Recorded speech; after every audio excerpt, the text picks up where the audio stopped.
I arrived home from my trip 48 hours early and I did not tell a soul. I walked through the front door expecting the warm smell of my wife's peach cobbler, but instead I found her in the dark living room crying all alone. But that was not the worst part. The worst part was the sound coming from the kitchen. My son was in there laughing loudly with his in-laws. They were drinking my wine, they were planning my funeral, and they had absolutely no idea that the man they were burying was standing right behind the wall, listening to every single word. I am Ray Bishop. I am 72 years old. And today is the day I teach my son that you never celebrate a man's death before you check his pulse. Before I continue this story, please let me know where you are watching from in the comments below. Hit like and subscribe if you have ever had to stand up to family members who mistook your kindness for weakness. The drive home from the clinic had been long and silent. For 3 days I had been sitting in a sterile white room in Cleveland, waiting for a biopsy result that could have changed everything. The doctors suspected pancreatic cancer. They told me to prepare my affairs. They told me to say my goodbyes. So I went alone. I did not want to worry Viola. I did not want to burden my son Marcus. I wanted to carry that weight by myself, just like I have carried every beam and brick of my construction company for the last 40 years. But God had other plans. The results came back negative. It was just a benign cyst. I was healthy. I was strong. I was going to live another 20 years. I drove back to Atlanta with a song in my heart. I imagined the look on Viola's face when I walked in the door. I imagined hugging her and telling her that she was stuck with me for a long time yet. I pulled my truck into the driveway and killed the engine.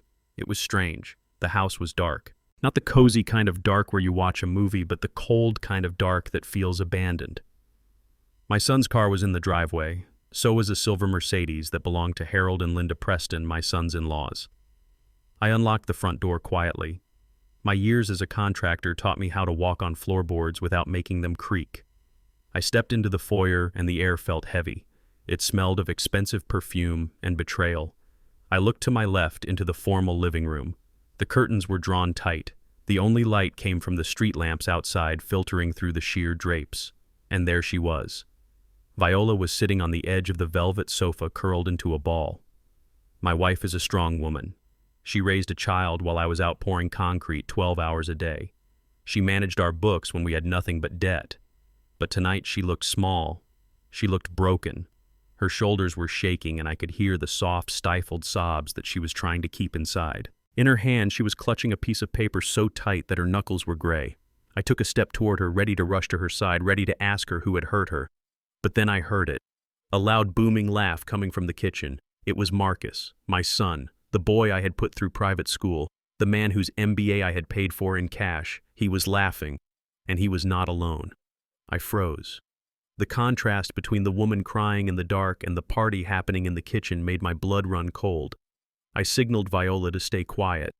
She looked up at me and her eyes were red and swollen. She opened her mouth to speak, but I put a finger to my lips. I needed to know. I needed to understand why my wife was shattering while my son was celebrating. I crept down the hallway toward the kitchen. The double doors were slightly ajar. I stood in the shadows just out of sight. I became a ghost in my own home. The kitchen was blazing with light. Standing around my granite island were Harold and Linda Preston. Harold was a man who made his money in used car dealerships and thought that gave him the right to look down on a man who worked with his hands. He was wearing a pastel polo shirt that was too tight for his stomach. Linda was holding a crystal wine glass, inspecting the liquid inside against the light. And there was Courtney, my daughter-in-law, leaning against the counter looking at my son with a predatory smile. Then I heard a sound that hit me harder than any physical blow could have. Pop. It was the sound of a cork being pulled from a bottle, not just any bottle. I peeked through the crack in the door. Marcus was holding the 1982 Bordeaux, the bottle I had bought at auction 20 years ago, the bottle I had told everyone was strictly off limits because I was saving it for my 40th wedding anniversary with Viola, which was only 2 months away. Marcus poured the wine into Harold's glass.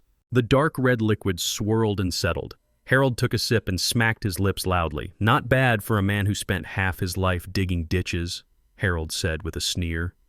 He gestured around my kitchen, waving his hand as if he already owned the place. "You know, Marcus, you really need to modernize this place once he is gone. It smells like old people and hard work." My grip tightened on the doorframe. I wanted to burst in there and shatter that glass against the wall. I wanted to grab Harold by his collar and throw him out onto the street. But I stopped myself. I am Ray Bishop. I do not act on impulse. I act on information. I needed to hear the rest. Linda chimed in, running her finger along the granite countertop. Oh, do not worry, Harold. Courtney has already contacted an architect. Once we get rid of that tacky furniture in the living room and knock down that wall, we can open this space up. It will be perfect for our summer parties. My heart hammered against my ribs. They were talking about my house as if I were already a memory, as if I were a ghost haunting the halls. But I was not dead. I was standing 10 feet away. Marcus took a large gulp of the wine. He did not even savor it. He drank it like it was cheap soda. He looked nervous, but he was trying to impress them. He was trying to be the big man. Look, I know Mom is upset, Marcus said, his voice wavering slightly. She kept crying when I made her sign the papers, but it had to be done. The doctor said Dad might not make it through the week. Pancreatic cancer is aggressive. When he goes, Mom is going to be a mess. She will not be able to handle a property this size. I felt a sharp pain in my chest. So that was it. I had told Marcus I was going for a checkup, just a routine checkup. But somehow he had jumped to the conclusion that I was dying. Or maybe he just hoped I was dying. And instead of waiting for the results, instead of praying for his father, he had used my absence to strike. Harold laughed again, a deep, guttural sound that grated on my nerves. You did the right thing, son. Women get emotional. Men do business. Getting her to sign that power of attorney was a stroke of genius. Now we control the assets. We control the bank accounts. And most importantly, we control the land. I looked back at the living room where Viola was sitting, the piece of paper in her hand. It was not a letter. It was a power of attorney. They had cornered her. They had terrified her with lies about my health. They probably told her I was in a coma or on life support just to get her to sign away our life's work. Courtney walked over to Marcus and kissed him on the cheek, but her eyes were cold. You are finally stepping up, baby. Your dad held on to this empire for too long. He is old school. He is stubborn. He would have never sold this land. But with him out of the picture, we can finally move forward. And then came the sentence that changed me forever. The sentence that killed Ray Bishop, the father, and gave birth to Ray Bishop, the avenger. Harold raised his glass for a toast. To Ray Bishop, may he pass quickly and painlessly. Because frankly, I am tired of waiting. Once the old man kicks the bucket, we are going to bulldoze this house and turn this lot into the back nine of the country club. This land is worth $5 million bare. With that ugly house on it, it is worthless. Marcus clinked his glass against Harold's. To the future, he said. They drank. They laughed. They celebrated my death while drinking my anniversary wine in the house I built with my own 2 hands. I stood there in the hallway and something inside me snapped. It was not a loud snap. It was quiet. It was the sound of a steel beam settling into place. The sadness evaporated. The shock vanished. All that was left was a cold, hard clarity. I looked down at my hands. These hands had mixed mortar. These hands had framed roofs in the blistering heat. These hands had signed the checks that paid for Marcus's first car, his college tuition, and his wedding. These hands had held him when he was a baby and promised to protect him from the world. But I realized in that moment that I had failed. I had protected him too much.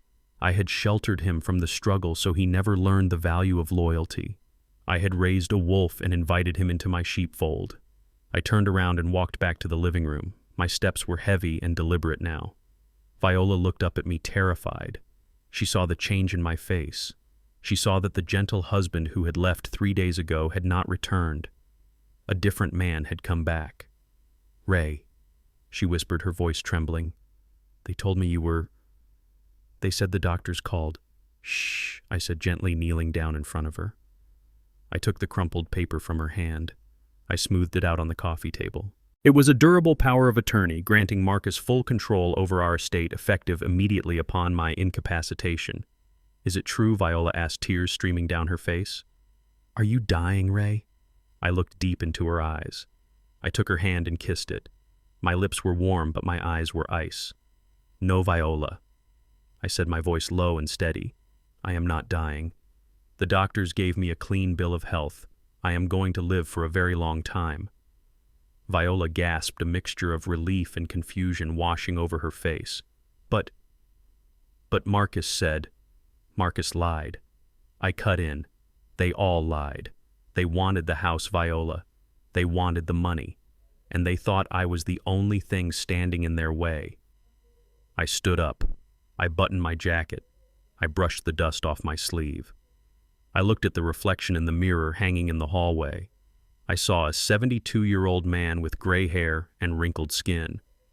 But beneath that, I saw the street fighter from Chicago who had clawed his way up from nothing. "Stay here," I told Viola. "Dry your eyes. Do not shed another tear for them. They are not worth the water." "Where are you going?" she asked, gripping my arm.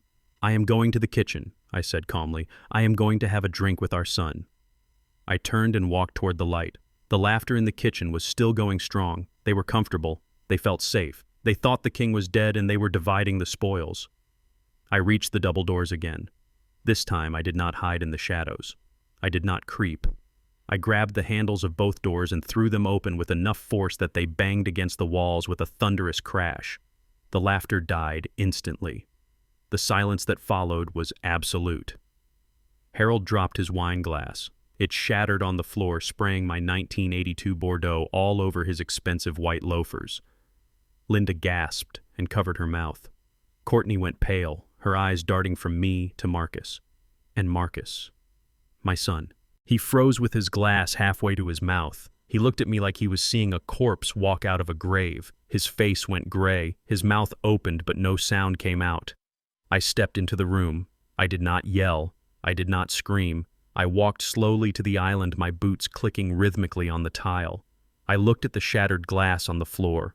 I looked at the open bottle. Then I looked up and locked eyes with Harold. "The wine was a bit dry for your taste, was it not, Harold?" I asked, my voice smooth as silk. Harold stammered, backing away until he hit the refrigerator. "Ray, we thought... You thought I was dead?" I finished the sentence for him. I turned to Marcus. He was shaking now, the glass rattling in his hand. "Hi, Dad," he squeaked. I reached out and gently took the glass from his trembling fingers. I held it up to the light, inspecting the color. "You opened the 82, I said softly. "I told you that was for your mother and me." "Dad, I can explain." Marcus started sweating profusely. "We got a call. Someone said..." "Save it," I said, cutting him off. The calmness in my voice was more terrifying to them than any scream could have been. I took a slow, deliberate sip of the wine. It was excellent. It tasted like patience. It tasted like vengeance. I set the glass down on the counter with a sharp clink.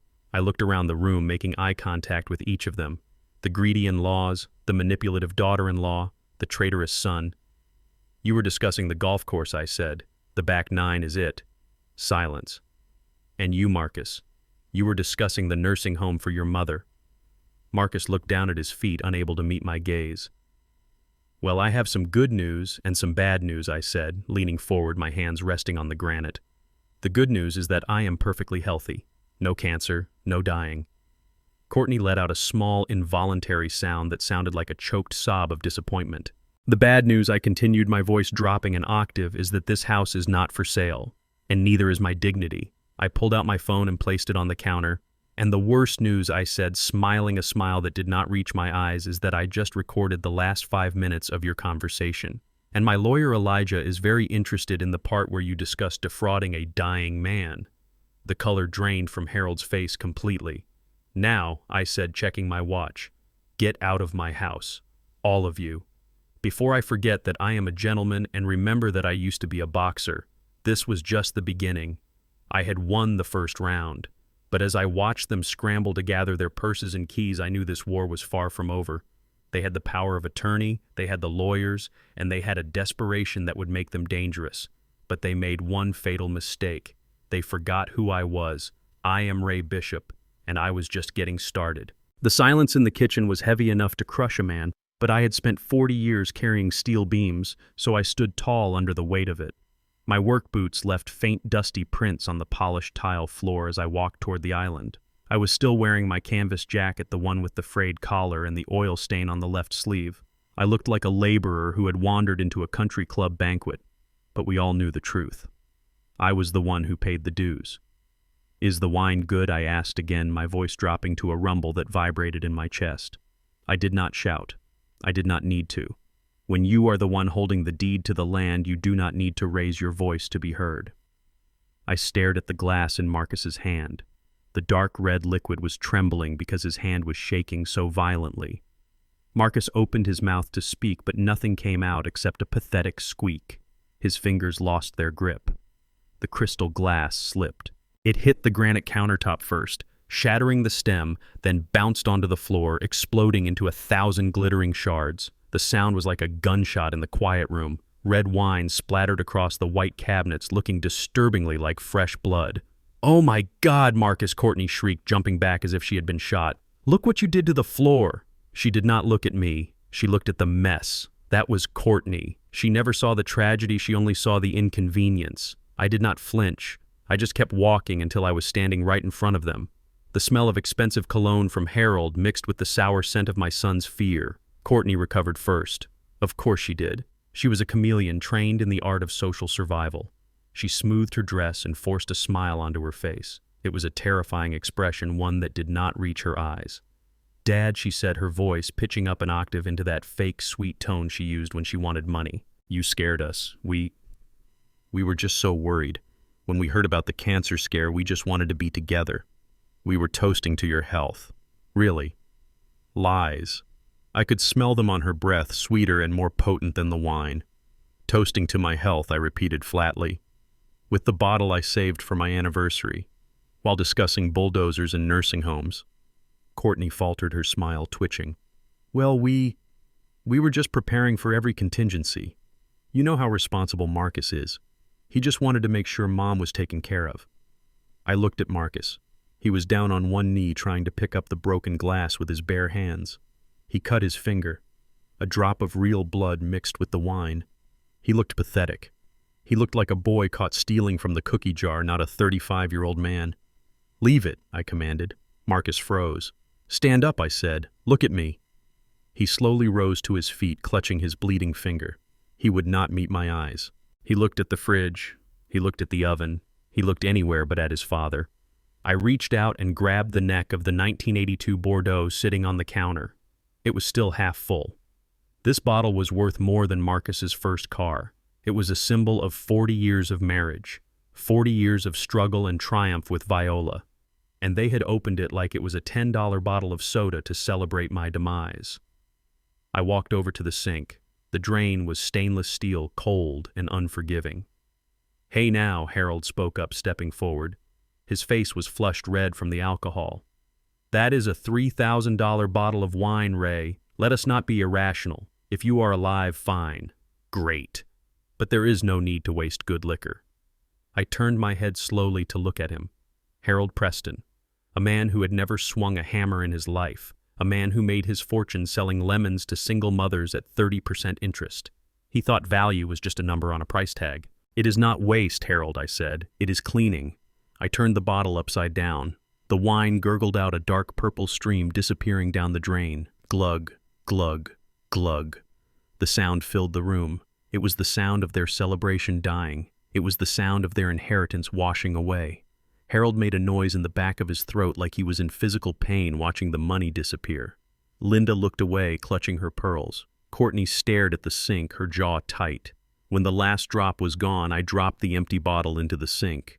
It clattered loudly against the metal. "Now," I said, turning back to face them.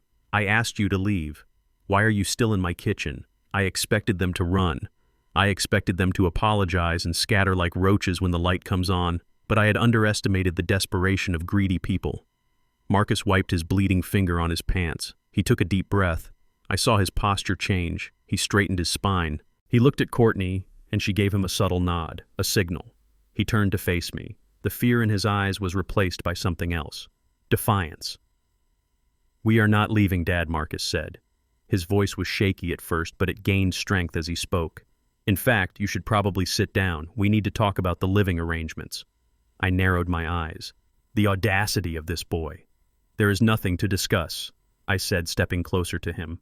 "This is my house. You are guests, and your welcome just expired." "No," Marcus said, shaking his head. "That is where you are wrong. This is not just your house anymore. And Mom is not in a position to make decisions." "What did you say?" I asked, my voice dropping to a dangerous whisper. Courtney stepped in, standing next to her husband like a lawyer coaching a client. What Marcus is trying to say, Ray, is that we have noticed Viola has been declining lately. Her memory, her emotional state, it is getting dangerous. I laughed. A short, sharp bark of a laugh. Your mother is sharper than all of you combined. She does the crossword puzzle in ink every morning. She was crying in the dark. Dad, Marcus interrupted. She was confused. She did not know when you were coming back. She was hysterical. Because you lied to her, I snapped. You told her I was dying. I told her the truth, Marcus shot back. I told her the prognosis was bad. If she was mentally stable, she would have waited for confirmation, but she panicked. She fell apart. That is proof, Dad. Proof that she cannot handle the estate, she cannot handle the finances, and she certainly cannot handle taking care of you if you get sick again. He reached into his back pocket. My heart hammered against my ribs. I thought he was going to pull out a weapon, but it was something far worse. He pulled out a folded document. The paper was thick legal bond. We did this for her own good, Marcus said, unfolding the paper and smoothing it out on the wet countertop right next to the wine stain. We had Dr. Sterling evaluate her file last week. Based on her recent episodes of emotional instability and your health crisis, we executed an emergency power of attorney. I looked down at the paper. I saw Viola's signature at the bottom. It was shaky. It looked like she had signed it while her hand was trembling, while she was crying. What is this? I asked, though I knew exactly what it was. It is a transfer of guardianship, Marcus said. His voice was cold now, devoid of any sun-like warmth. As of this afternoon, I am the legal guardian of Viola Bishop and the executor of her assets. That includes her half of this property. I felt the blood rush to my head. My hands balled into fists at my sides. They had not just planned a funeral, they had staged a coup. You tricked her, I growled. You cornered a frightened woman and forced her to sign. We protected her, Courtney corrected me, her voice dripping with venom. We protected the family assets from being squandered by a woman who is clearly losing her grip on reality. And since you are technically her spouse but currently facing your own health issues, well, the court tends to favor the adult children in these situations. Harold chuckled from the corner. He had regained his confidence now that the paperwork was on the table. It is ironclad, Ray. My lawyers looked it over. You can yell and pour out all the wine you want, but the law is the law. Marcus took a step forward. He looked almost tall in that moment, fueled by the false power of a signature. So, here is how it is going to work, Dad. We are not leaving. In fact, we are moving in next week to oversee the transition. We found a great facility for Mom. Silver Meadows. It is secure. They specialize in dementia care. Dementia, I roared. She does not have dementia. She is confused, Marcus said, ignoring me. And you? Well, you are 72. You are tired. You do not need the stress of maintaining a 4-bedroom house on 3 acres. We are doing you a favor. We are going to sell the land to Harold's development group. The money will pay for Mom's care. And you can take the guest cottage, or maybe a room at the facility with Mom if you behave. The room spun. I looked at my son and saw a stranger. I saw a monster I had created with tuition checks and brand new cars. He was not just greedy. He was cruel. He was willing to label his own mother insane just to get his hands on a plot of dirt. I looked at the paper again. I wanted to rip it to shreds. I wanted to burn it, but I knew that would do no good. The original was filed. This was a trap, 40 years in the making. I looked up at Marcus. He was smiling now. A smug, victorious smile. He thought he had won. He thought the old construction worker was out of his depth. He thought paper beat rock. But Ray Bishop does not just know rocks. He knows dynamite. I took a deep breath, forcing my heart rate to slow down. I uncurled my fists. I needed them to think I was defeated. I needed them to think the old dog had no teeth left. I reached out and touched the paper. I ran my rough, callous finger over Viola's signature. So it is done then. I asked, my voice sounding defeated and tired. It is done, Marcus said. Do not fight it, Dad. It will just be embarrassing for everyone. I nodded slowly. I looked at Harold, who was smirking. I looked at Courtney, who was checking her nails. Okay, I whispered. Okay, Marcus asked, suspicious of my surrender. You win, I said, looking him dead in the eye. If the law says you are in charge, then you are in charge. I am just an old man, right? Maybe you are right. Maybe I am too tired to fight. Courtney let out a breath she had been holding. See, Marcus, I told you he would be reasonable. Harold clapped his hands together. Excellent. Now that that is settled, why don't we open another bottle? I think there is some scotch in the study. Marcus relaxed. His shoulders dropped. He thought the war was over. He had no idea that I had just retreated to the trenches. I turned to walk away. My shoulders were slumped. I dragged my feet. I played the part of the beaten father perfectly. I am going to check on your mother, I said quietly. Sure, Dad, Marcus called after me, his voice cheerful again. Tell her not to worry. We will handle everything from here. I walked out of the kitchen. As soon as I crossed the threshold into the dark hallway, my posture changed. I straightened my back. I wiped the look of defeat off my face. My eyes adjusted to the darkness. They had a piece of paper. They had a lawyer. They had a plan. But they had made one critical mistake. They had assumed that the house was the only thing I owned. They had assumed that Viola was weak. And they had assumed that I would play by their rules.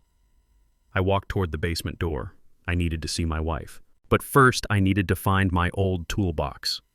Not the one with the hammers and wrenches. The one with the blueprints. The one with the geological surveys from 1975. The one that contained the secret that was buried 6 feet under the foundation of this house. They wanted to play dirty. They wanted to use the law. Fine. I was about to teach them that the law is a double-edged sword, and I was going to be the one holding the handle. I opened the basement door and descended into the dark. The game had just begun. I looked down at the paper in my hands. It was a standard legal document, but it felt heavier than a bag of concrete. Power of attorney, guardianship transfer, asset liquidation authority. The words swam before my eyes, not because my vision was failing, but because the betrayal was so absolute it made me dizzy. I read the date next to my wife's signature. It was dated 2 days ago, the exact day I had left for Cleveland. I looked over at Viola. She was still standing in the doorway, her hands covering her mouth, her eyes wide with terror. She looked like a child who had broken a vase and was waiting for a beating. But she was not the one who deserved punishment. Viola, I asked softly, my voice barely a whisper. Did you know what you were signing? She shook her head violently, tears flying from her eyes. No, Ray. Marcus told me you were in a coma. He said the doctors needed authorization to perform surgery. He said if I did not sign this, they would let you die. I closed my eyes. A coma. They had told the woman I loved for 40 years that I was lying on a deathbed just to get her to sign over the deed to our lives. It was not just fraud, it was psychological torture. I opened my eyes and looked at Marcus. He flinched. He knew that I knew. You told your mother I was in a coma, I asked. Marcus looked at Courtney. Courtney stepped forward, acting as his shield. It was a necessary exaggeration, Courtney said coolly. We needed to expedite the process. If we had waited for the official medical reports about your cancer, it would have taken weeks. We did not have weeks. The market is volatile, Ray. We needed to secure the assets now. A necessary exaggeration, I repeated. You made my wife believe she was a widow so you could steal her house. It is not stealing, Harold interjected from the corner. He was picking at his teeth with a toothpick, looking completely unbothered. It is aggressive estate planning, and quite frankly, Ray, you should be thanking us. We are saving you from making bad decisions in your senility. Look at you. You are emotional. You are unstable. You are pouring expensive wine down the sink. This is exactly why the court will uphold this document. You are not fit to lead this family anymore. I felt a surge of rage so hot it almost blinded me. I wanted to reach across the granite island and wrap my hands around Harold's thick neck. I wanted to show him exactly how much strength this old man still had, but I did not move. I looked back at the document, Clause 14. In the event of Raymond Bishop's incapacity or absence, control of all real estate holdings reverts to the primary guardian, Marcus Bishop. Absence. They had used my 3-day trip as absence. I gripped the paper with both hands. The sound of the crisp bond paper crinkling filled the silent kitchen. This is garbage, I said, my voice rising. This is a lie based on a lie. I made a move to rip the paper in half. I was going to tear it into confetti and throw it in their smug faces. Do not bother, Courtney said. Her voice was sharp like a whip crack. I stopped. That is just a copy, Ray, she said, smiling that predatory smile again. The original is already filed with the county clerk. It is digitized. It is notarized. And our lawyer, Mr. Henderson, has the physical copy in his safe. You can tear that one up. You can burn it. You can eat it for all I care. It changes nothing. Legally, this house belongs to Marcus now. And by extension, us. I lowered the paper. She was right. I knew how the law worked. Once it was filed unringing, that bell was a nightmare. It would take months of court battles. Months that they knew I did not have the energy for. Or so they thought. Harold laughed again. That is the thing about you blue-collar types, Ray. You think you can solve everything with your hands. You think if you break something or build something, it changes reality. But the real world is run by paper. And on paper, you are just a guest in my son-in-law's house. My son-in-law. He had already claimed Marcus. He had branded him. I looked at Marcus. He was leaning against the counter staring at his shoes. He looked ashamed, but he did not speak up. He did not defend me. He let Harold insult the man who taught him how to walk. Marcus, I said, look at me. He slowly lifted his head. His eyes were watery. Is this what you want? I asked. Do you really want to kick your parents out of the home they built? Marcus swallowed hard. Dad, it is not like that. We are not kicking you out. Silver Meadows is a nice place. It has a garden. It has staff. You will be safe there. Safe, I scoffed. I am safe here. I am safe in the house where I raised you. Not anymore, Courtney interrupted. Not unless you play by our rules. She walked around the island and stood in front of me. She was short, but in that moment, she felt 10 feet tall because she held all the cards. Here is the deal, Ray, she said, ticking points off on her manicured fingers. You are old. Viola is mentally compromising. We cannot trust you with the property value, so you have two choices. Choice A is you cooperate. You sign the final transfer papers peacefully. You help us pack. And in exchange, we pay for a premium room at the nursing home. And choice B, I asked, my jaw tight. Choice B, she shrugged. We evict you. We get a court order claiming you are a danger to yourself and others. Given your little outburst with the wine bottle, that will be easy to prove. The police come. They drag you out in handcuffs in front of all the neighbors, and you end up in a state-run facility, the kind that smells like urine and bleach. The room went silent. Even Harold stopped picking his teeth. It was a naked threat, cruel and direct. But then Courtney softened her voice, a tactic she probably learned from her manipulative mother. However, she purred. There is a third option, just for tonight, since it is late. I waited. We can let you stay, Courtney said, benevolent as a queen. But not in the master bedroom. Harold and Linda will be taking the master suite tonight since they drove all the way from the city. And Marcus and I need the guest room to discuss the renovations. So where do we sleep? I asked, though I already knew the answer. The basement, Courtney said, pointing to the door I had just come up from. It is finished right. There is a pull-out couch down there. It is warm enough. You and Viola can sleep down there tonight. If you behave. If you do not make a scene. I looked at the basement door. Then I looked at Viola. She was trembling, terrified that they were going to call the police. If I fought them now, if I threw a punch or screamed, the police would come. And with the paperwork they had, I would be the aggressor. I would lose. I would lose Viola. I needed time. I needed access to my files. I needed to talk to Elijah. And most of all, I needed them to think they had broken me. I let my shoulders slump. I let the fire die out of my eyes. I exhaled a long, shaky breath. I made myself look smaller, older, weaker. I looked at Marcus one last time. I was searching for a glimmer of the boy who used to cry when he scraped his knee. But that boy was gone. In his place was a weak man who would sell his soul for a country club membership. You are putting us in the basement, I said, my voice cracking just enough to sound pathetic. In our own house. It is temporary, Dad, Marcus muttered. Just until we get things sorted. I nodded slowly. I looked down at the floor. Okay, I whispered. What was that? Harold asked, cupping his ear dramatically. I did not hear you, old man. I said, okay, I repeated louder but still keeping my head down. You win. We will take the basement. Just, please do not call the police. Viola cannot handle the police. Courtney smiled, a genuine smile of triumph. She clapped her hands together. "See," she said to the room, "I told you he would see reason. He knows when he is beaten." She reached out and patted my cheek. It took every ounce of self-control I had not to bite her hand off. "Good boy, Ray," she said. "Now go get your wife and head downstairs. And Ray, leave the wine cellar key on the counter. Harold might want another bottle later." I reached into my pocket. I pulled out the brass key.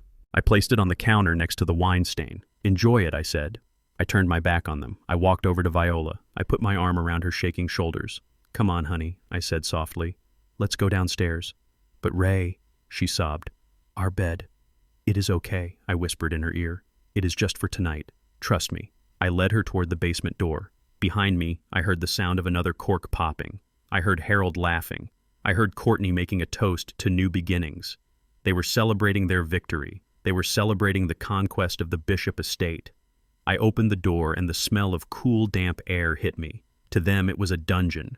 To me, it was a command center. As I closed the door behind us, shutting out the light and the laughter of the parasites upstairs, my expression changed in the darkness. The sadness vanished. The defeat evaporated. I helped Viola down the stairs. "Stop crying, my love," I told her as we reached the bottom step. "Ray, what are we going to do?" she asked, looking around the dim room filled with boxes of my old business records. I walked over to a stack of dusty filing cabinets in the corner. I wiped the dust off the top of a metal box marked Project Phoenix 1975. "We are going to do what we always do, Viola," I said, unlocking the cabinet. "We are going to build what she asked." "A trap," I said, pulling out a roll of blueprints. "A trap so deep they will never climb out of it." I looked up at the ceiling where I could hear their footsteps walking all over my life. "Enjoy the wine, Marcus," I thought, "because tomorrow you are going to choke on it." The basement was cold. It was the kind of cold that settles into your bones and reminds you of every ache and pain you have collected over 72 years. The air down here tasted different. It did not smell like lavender and money like the floor above. It smelled of wet earth and old memories. It smelled of the late nights I spent down here analyzing blueprints when I was building this empire from scratch. I helped Viola sit down on the old pull-out sofa. The springs creaked under her weight, a sharp contrast to the silent plush furniture upstairs. This sofa was the first piece of furniture we ever bought together back when we lived in a studio apartment in Chicago. We had kept it for sentimental reasons. Now it was our bed. Viola was shaking. She still had her coat on, clutching the lapels tight around her neck as if she were freezing to death. But it was not the temperature that was making her shiver. It was the shock. "I am so sorry, Ray," she whispered. Her voice was broken, cracked by the weight of her guilt. "I am so stupid. I should have called the hospital. I should have waited. But Marcus," he sounded so sure. "He was crying, Ray. Our son was crying on the phone saying you were going to die if I did not sign." I sat down next to her and wrapped my heavy arm around her shoulders. I pulled her close. She buried her face in my chest and sobbed. I could feel her tears soaking into my shirt. "Listen to me, Viola," I said, my voice low and steady. "You are not stupid. You are a mother. And a mother will always walk through fire to save her family. Marcus knows that. He used your love against you. That is not your fault. That is his sin. But we lost the house," she wept. "We are in the basement, Ray. In our own house. How did it come to this?" I looked up at the ceiling. Above us, I could hear the muffled thumping of footsteps. I heard the scrape of a chair being dragged across the floor. I heard the faint vibration of bass from a stereo system. They were playing music. They were probably opening another bottle of my wine. They were walking all over us, quite literally. "We have not lost anything yet," I told her. Viola pulled back and looked at me. Her eyes were red and swollen. "But Ray, they have the papers. You saw them, the lawyers." "Lawyers know the law," I said, cutting her off. "But they do not know the land." I stood up. My knees popped, but I ignored the pain. I walked over to the unfinished part of the basement where the concrete foundation was exposed. I ran my hand along the rough gray wall. It was cool and damp to the touch. "Most people look at me and they see a contractor," I said, more to myself than to her. "They see a black man with calloused hands, and they assume I just followed instructions. They assume I just poured cement where the architect told me to pour it." I turned to look at Viola. They forget that before I started Bishop Construction, I was a geological engineer for the Army Corps of Engineers. They forget that I spent 5 years studying soil composition and water tables before I ever laid a single brick. Viola wiped her eyes. I remember, she said softly. You used to come home covered in mud talking about limestone and aquifers. Exactly, I said. I walked deeper into the shadows of the basement toward a row of metal shelving units that lined the far wall.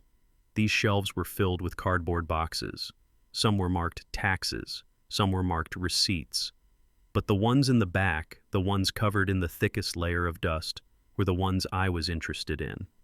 Marcus and his wife look at this house and they see square footage, I said. They see granite countertops and swimming pools. They see a $5 million price tag. I reached out and grabbed a box marked Site Surveys, 1980, 1990. I pulled it down. Dust motes danced in the dim light of the single hanging bulb. But they do not know what is underneath, I said. I carried the box to the small workbench I kept down there. I brushed off the dust and opened the lid. The smell of old paper wafted up. It was a sweet smell to me. It smelled like truth. Viola stood up and walked over to me. She was still shaky, but her curiosity was piquing. "What are you looking for, Ray?" she asked. I started flipping through the files. My fingers moved quickly despite their age. I knew exactly what I was looking for. "When I bought this land 30 years ago, everyone called me crazy," I said, not looking up. "Do you remember? They said it was too swampy. They said it was unstable. The developers would not touch it. That is why I got it so cheap." I remember Viola said, "You spent 6 months just draining the lot. Marcus was just a baby then." I nodded. I drained it. I reinforced it. I drove steel pylons 50 feet into the bedrock to make sure this house would never move an inch. I engineered a miracle to make this land buildable. I pulled out a large folded map. The paper was yellowed and brittle at the edges. I spread it out on the workbench, pushing aside a jar of rusty nails. But I also made a deal with the land, I whispered. I pointed to a series of blue lines drawn on the map. "This is the water table," I explained, tracing the lines with my finger. "And this red circle here, right where the backyard is, right where Courtney wants to put her new Olympic-sized swimming pool. This is a sinkhole waiting to happen." Viola gasped. "A sinkhole." "It is a subterranean limestone cavern," I said, using the technical term. "It is stable as long as the drainage system I built remains untouched. I designed a specific network of underground pumps and channels to keep the water pressure balanced. It is a delicate system, Viola, like a heartbeat." I looked up at the ceiling again, hearing the heavy footsteps of Harold probably pacing around my kitchen. "If they start digging," I said, a cold smile touching my lips. "If they bring in bulldozers to reshape the landscape, if they try to expand the foundation without consulting the original engineer, the house will collapse." Viola finished, her eyes wide. "Not the house," I corrected. "The house is anchored to the bedrock, but the backyard, the garden, and anything they try to build on it, it will be swallowed by the earth." I looked back down at the box. I dug deeper. Underneath the maps were the permits, the original permits from the county. "And here's the kicker," I said, pulling out a document with a faded official seal. "When I got these permits, I had to sign a waiver stating that any modification to the drainage system requires the approval of a certified geological engineer. Specifically, the original engineer of record." I tapped my chest. "Me." Viola looked at the paper, then at me. Her fear was starting to fade, replaced by a glimmer of hope. "So they cannot build without your permission?" she asked. "Oh, they can try," I said. "They have the power of attorney. They can bypass my signature at the permit office if they bribe the right people or if they claim I am incompetent. But nature does not take bribes, Viola. Physics does not care about lawyers." I closed the file and held it to my chest like a shield. "They think I am just a senile old man living in their basement," I said. "They do not realize that I am the only thing keeping the ground beneath their feet from opening up and eating them alive." I walked back to the sofa and sat down. I felt energized. The fatigue of the drive was gone. The shock of the betrayal was replaced by the thrill of the hunt. "Let them have their party," I said, taking Viola's hand. "Let them drink the wine. Let them dream about their millions. Because tomorrow morning when the sun comes up, I am going to make a phone call. Not to a lawyer, not to the police." "Who are you going to call?" Viola asked. "I am going to call the county water board," I said. "And then I am going to call my old friend Elijah. Because while nature will do the heavy lifting, we need someone to make sure the trap snaps shut legally." I looked at the boxes of files stacked against the wall. To Marcus and Courtney, they were just junk. just trash in a damp basement. But to me, they were ammunition. Every receipt, every contract, every email I had ever printed out. I never threw anything away. You know, Viola said, squeezing my hand, you always were a pack rat. I used to hate how you kept everything. I chuckled dryly. A smart man keeps his receipts. Viola, I said, and a wise man knows that the foundation is more important than the paint. The noise upstairs was getting louder. Someone dropped something heavy, a glass maybe, or a chair. They are destroying our home, Viola whispered, tears returning to her eyes. No, I said firmly. They are just rearranging the furniture on the Titanic. I stood up and walked to the light switch. Try to sleep, Viola, I said. We have a big day tomorrow. I turned off the light, plunging the basement into darkness. But it was not a scary darkness anymore. It was the darkness of a predator waiting in a cave. I lay down on the sofa next to my wife.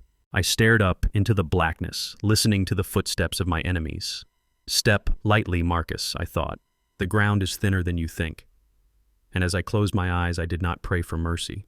I prayed for rain, because a heavy rain was all it would take to overload the old drainage pumps if they were not maintained.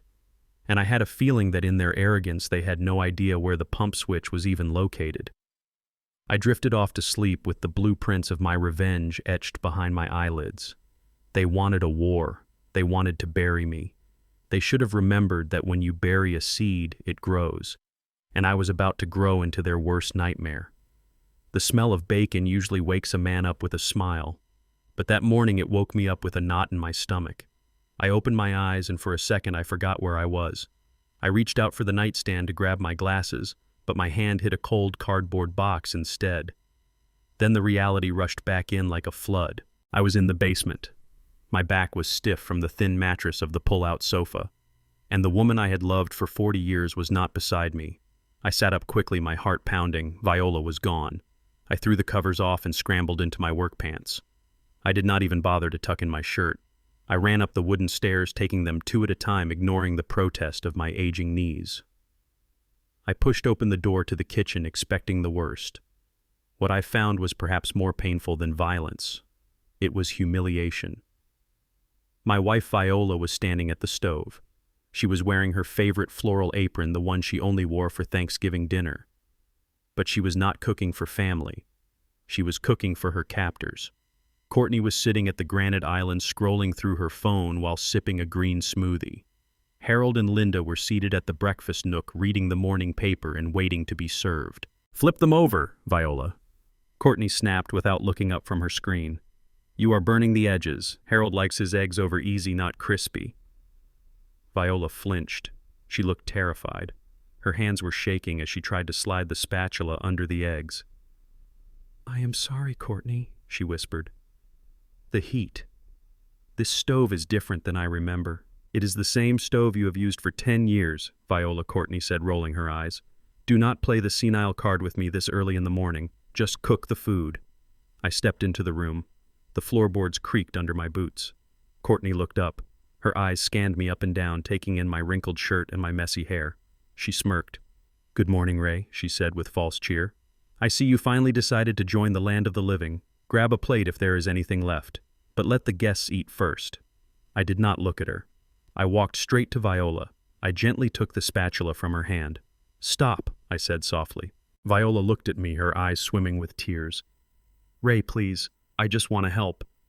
They said if I made breakfast we could eat in the kitchen instead of the basement. I felt a fire ignite in my chest. They were bargaining with her dignity for a seat at her own table. I turned off the burner. I took the apron off Viola's neck and folded it over the oven handle. You are not a maid, Viola, I said loud enough for everyone to hear. You are the lady of this house. Harold lowered his newspaper. He looked annoyed. Ray, do not start a drama, he said. Viola wanted to be useful. We are just letting her feel involved. Besides, the woman makes a decent scramble. Why ruin it? I turned to face him. Make your own eggs, Harold, I said. Courtney slammed her phone down on the counter. Okay, that is enough, she said, standing up. If you are going to be difficult, Ray, you can go outside. In fact, that is a great idea. Since you are so full of energy, why don't you make yourself useful? She pointed out the window to the sprawling back lawn. The grass is getting long, Ray. And since we are hosting the architects later this afternoon for the pool expansion meeting, I want the yard looking pristine.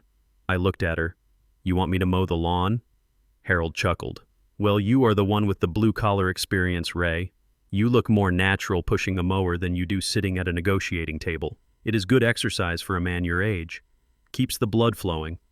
He took a bite of the toast Viola had just buttered for him. Go on, Ray Harold said, waving his hand dismissively.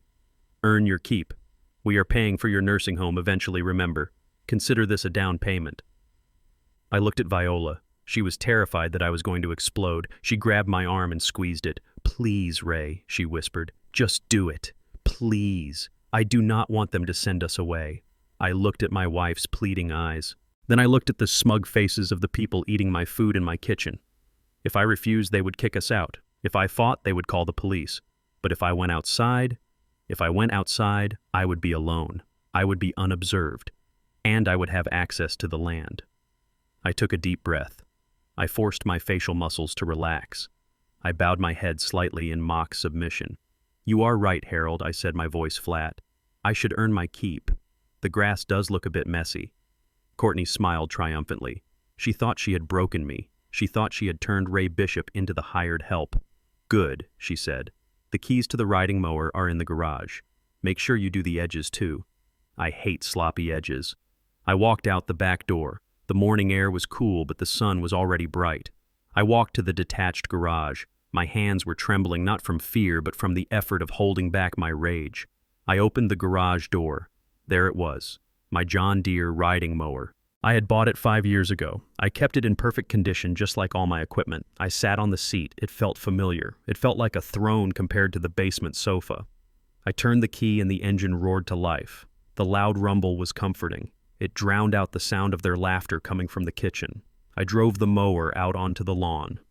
Harold came out onto the back porch, coffee mug in hand, to watch. He wanted to supervise. He wanted to enjoy the sight of the former owner working like a servant. I engaged the blades.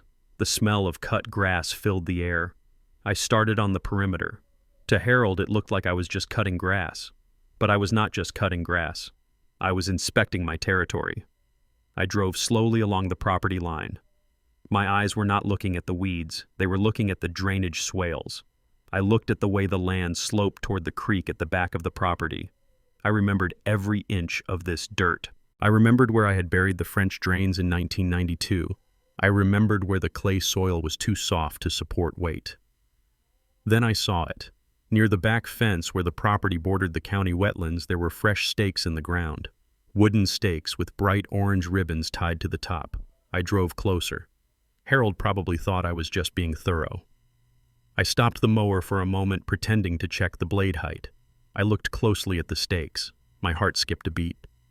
These were survey markers for the new construction, for the pool Courtney wanted. But something was wrong. Very wrong. I looked at the fence line, then I looked at the stakes. I knew the zoning laws in this county better than I knew the back of my hand. I had served on the zoning board for 10 years. The law stated that you could not build any permanent structure within 50 feet of a protected wetland. It was a strict environmental protection ordinance. I looked at the creek. Then I looked at the stakes. They were 20 feet from the water, maybe 15. I smiled. It was a small, cold smile. They were planning to build illegally. But that was not all. I engaged the blades again and drove toward the center of the yard. I looked at the depression in the grass near the old oak tree. That depression sat directly on top of the main drainage culvert, the one that carried all the runoff from the hill away from the house's foundation. The survey stakes showed the pool deck extending right over that culvert. If they poured concrete there, they would crush the pipe, and the first time it rained, the water would have nowhere to go. It would back up. It would saturate the soil, and because of the limestone shelf underneath the ground, would liquefy. The sinkhole I had warned Viola about last night was not just a possibility. If they built this pool, it was a guarantee. I finished the lap and drove back toward the house. Harold was still standing on the porch. He looked bored. He checked his watch, implying I was moving too slow. I cut the engine. The silence returned. Missed a spot near the gazebo, Harold called out, pointing a chubby finger. I got off the mower. I wiped the sweat from my forehead with my sleeve. I walked up the steps to the porch. Harold smirked. Hard work, huh, Ray? Maybe you should have saved more for retirement so you could hire people like I do. I looked at him. I looked at his expensive loafers and his soft hands. It is good work, I said. It clears the mind. I looked past him into the kitchen window. I saw Courtney pointing at blueprints spread out on the table. So I asked, keeping my voice casual, "Where are you putting this famous pool?" Harold puffed out his chest. "Oh, it is going to be magnificent. Infinity edge, heated, right back there where the land slopes down. Courtney wants it to look like it is spilling into the creek." "Into the creek," I repeated. "That sounds expensive." "Money is no object when you are improving the asset value," Harold said. "We are breaking ground on Monday. The excavators are coming at 8 a.m. Monday. That gave me 2 days." "Did you get the permits yet?" I asked innocently. Harold laughed. "Permits? Ray, please. I have friends in the county clerk's office. We fast-tracked everything. It is all approved." I nodded. Fast-tracked. That meant they greased some palms. That meant they skipped the environmental impact survey. That meant no one had actually come out here to look at the land. They had just signed a paper assuming the land was standard dirt. They had no idea they were building on top of a hydrological time bomb. "That sounds great, Harold," I said. "I am sure it will make a big splash." I walked past him into the house. "Hey," Harold yelled after me. "I said you missed a spot. Go back and finish." I stopped. I turned around slowly. "I did not miss anything, Harold," I said. "I saw everything I needed to see." I walked into the kitchen. Viola was scrubbing dishes. She looked up at me worriedly. I walked over to the sink and washed my hands. The dirt from the yard swirled down the drain. "Ray, are you okay?" she whispered. I dried my hands on a towel. I looked out the window at the orange steaks glinting in the sun. "I am better than okay, Viola," I whispered back so Courtney could not hear. "I have found the breach in their armor." "What do you mean?" she asked. I leaned in close. "They are building on protected land," I said, "and they are building over a drain pipe that I installed with my own hands." "So?" Viola asked, confused. "So I said, a dangerous glint in my eye. If they dig on Monday, they are committing a federal environmental crime. And if they pour concrete, they are going to destroy the foundation of the house." I looked at Courtney, who was happily chatting on the phone about tile colors. "They think they are developers," I said, "but they are just children playing in a sandbox with a loaded gun." I checked my pocket. I had my phone. "I am going to take a shower," I told Viola, "and then I am going to make a phone call to the Department of Environmental Protection, and maybe one to the Army Corps of Engineers." "Ray, be careful," Viola said. "Do not worry," I said, kissing her forehead. "I am just being a good citizen. Reporting a code violation is my civic duty." I walked toward the basement door. "Oh," and Ray Courtney called out without looking at me. "When you are done showering, we need you to move your truck. It is an eyesore in the driveway. Park it on the street." I stopped. My truck. The truck I had used to build this house. "Sure, Courtney," I said. "I will move it." I walked down the stairs into the darkness of the basement. I sat down on the edge of the sofa. I pulled out my phone. My hands were steady now. I dialed the number for Elijah. "Hello?" the gruff voice answered. "Elijah," I said. "It is Ray." "Ray, I heard you were in trouble," Elijah said. "I was," I said. "But things are looking up." I looked at the ceiling, imagining the swimming pool crashing down into the basement.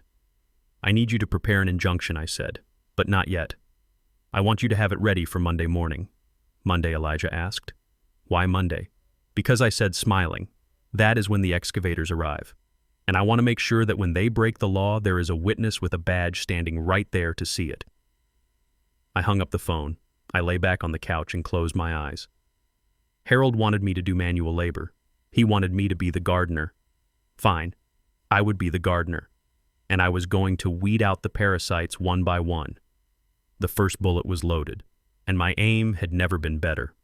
I parked my truck around the corner from the brownstone building in downtown Atlanta. This was not the part of the city where the glass skyscrapers touched the clouds and the lawyers wore $3,000 suits. This was the old district. The brickwork here was from the 1920s and the sidewalks were cracked from the roots of ancient oak trees. It was the part of the city that had character, just like the man I was about to see. I checked my rearview mirror one last time to make sure I had not been followed. I half expected to see Marcus's BMW or Harold's Mercedes trailing me, but the street was empty. They were too busy measuring drapes and planning pool parties to worry about where the old man went. They thought I was defeated. They thought I was just moving my eyesore of a truck to a side street to keep their driveway pretty. I walked up the steps to the office of Elijah Gold. The brass plaque on the door was tarnished and the paint was peeling, but the lock was solid. I knocked 3 times, a rhythm we had established 30 years ago when we were both young men trying to survive in a world that did not want to give us an inch. The door buzzed and clicked open. I stepped inside. The office smelled of stale cigar smoke, old leather, and dust. It was a smell that calmed me instantly. It was the smell of the law before it became a corporate machine. Elijah was sitting behind a desk that looked like it had been carved out of a single redwood tree.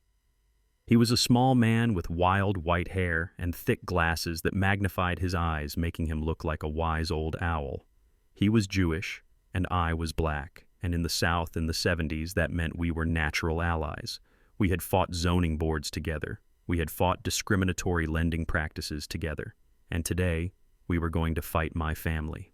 "Ray," he said, his voice raspy from years of tobacco, "you look like hell." "I feel like hell." "Elijah," I said, sitting down in the leather chair opposite him. I reached into my jacket pocket and pulled out the photo I had taken of the document on my phone. I slid the phone across the desk. "Tell me what I am looking at," I said. Elijah put on a second pair of glasses over his first pair. He peered at the screen. He scrolled. He frowned. He hummed a low note of disapproval that rumbled in his throat. "This is a power of attorney," he said finally, "and a guardianship transfer. It is dated 2 days ago. Is it legal?" I asked. Elijah leaned back in his chair. "Technically, yes. The form is standard. The signatures are notarized. On the surface, it grants your son Marcus full control over Viola's assets and medical decisions based on her incapacity. And since you are listed as the secondary guardian but were absent during the signing..." He trailed off, looking at me over his glasses. "They trapped her, Elijah," I said, my voice tight. "They told her I was dying. They told her she had to sign to save me.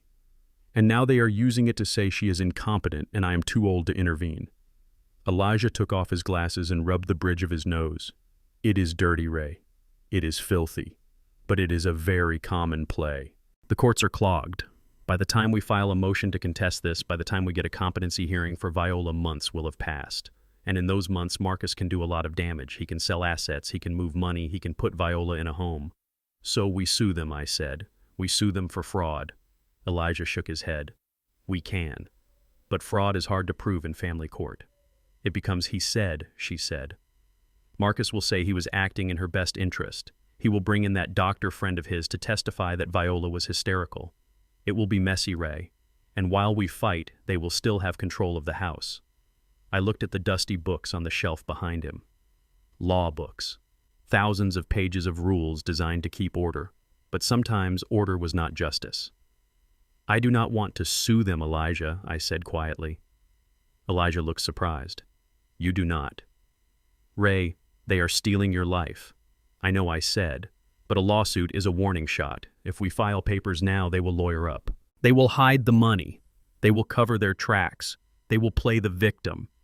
I leaned forward, resting my elbows on the desk. "I do not want to warn them," I said. "I want to bury them." Elijah smiled slowly, a wicked little smile that showed his gold tooth. "I am listening," he said. "They are getting greedy," I explained. "They are not just content with the house. They want to develop the land. They are bringing in excavators on Monday to dig a pool over a drainage culvert on protected wetlands. And last night I heard Harold talking about using the property as collateral for a $5 million loan that he plans to default on." Elijah whistled low and long. "Bank fraud," he whispered, "and environmental negligence. Now we are talking about felonies, Ray. We are talking about prison time, not just civil penalties." "Exactly," I said. "But they have not done it yet. They have only planned it." "So we wait," Elijah said, understanding dawning in his eyes. "We wait," I confirmed. "Wait. We let them think they have won. We let them think I am a broken old man who just wants to mow the lawn and sleep in the basement. We let them dig that hole. We let them sign those loan papers." I pointed a finger at Elijah. "I want you to draft the injunctions Ray said. I want you to have the environmental violation report ready. I want you to have the paperwork proving that the house is actually owned by a holding company they did not bother to check." but do not file anything. Not yet. Elijah nodded, tapping his fingers on the desk. You want to catch the whole net, he said. You want the in-laws, the son and the daughter-in-law. All of them. Every single one, I said. If I strike now, I might get the house back, but the family is broken anyway. Marcus is gone, Elijah. The boy I raised is dead. The man who is living in my house is a thief, and I need to treat him like a thief. Elijah opened his drawer and pulled out a fresh notepad. Okay, Ray, he said, his pen hovering over the paper. This is risky. If they move faster than we think, if they sell the house for cash before Monday, they won't, I said. They are arrogant. Harold wants to show off. He wants to build his little resort. Arrogance is slow, Elijah. Desperation is fast, but arrogance takes its time to admire itself in the mirror. I stood up. I felt lighter than I had in days. Having a plan was better than having a prayer. One more thing, I said. Can you look into Courtney's medical records? Or rather, the lack of them. Elijah looked up sharply. Why? Because I said, remembering the look on Courtney's face when she talked about her son. My grandson. He does not look like anyone in the Bishop family. And yesterday, when I found the medical file in the safe, well, let's just say I have a hunch that Marcus is raising another man's child. Elijah scribbled furiously on his pad. You are going for the nuclear option, he muttered. They tried to put my wife in the asylum, Elijah. I said, my voice dropping to a growl. There is no nuclear option.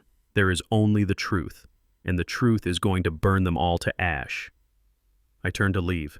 Ray, Elijah called out. I stopped at the door. Be careful, he said. When you corner a rat, it bites. But when you corner a family member, they go for the throat. I touched the brim of my cap.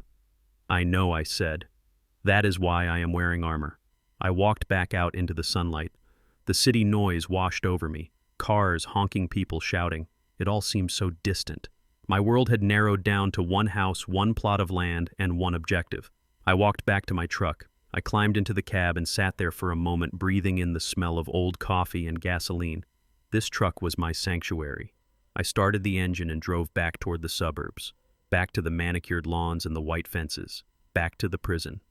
When I pulled up to the house, I saw the landscaping truck leaving. The grass was cut. The edges were perfect. I parked on the street just like Courtney had ordered. I walked up the driveway, my head bowed, my shoulders slumped.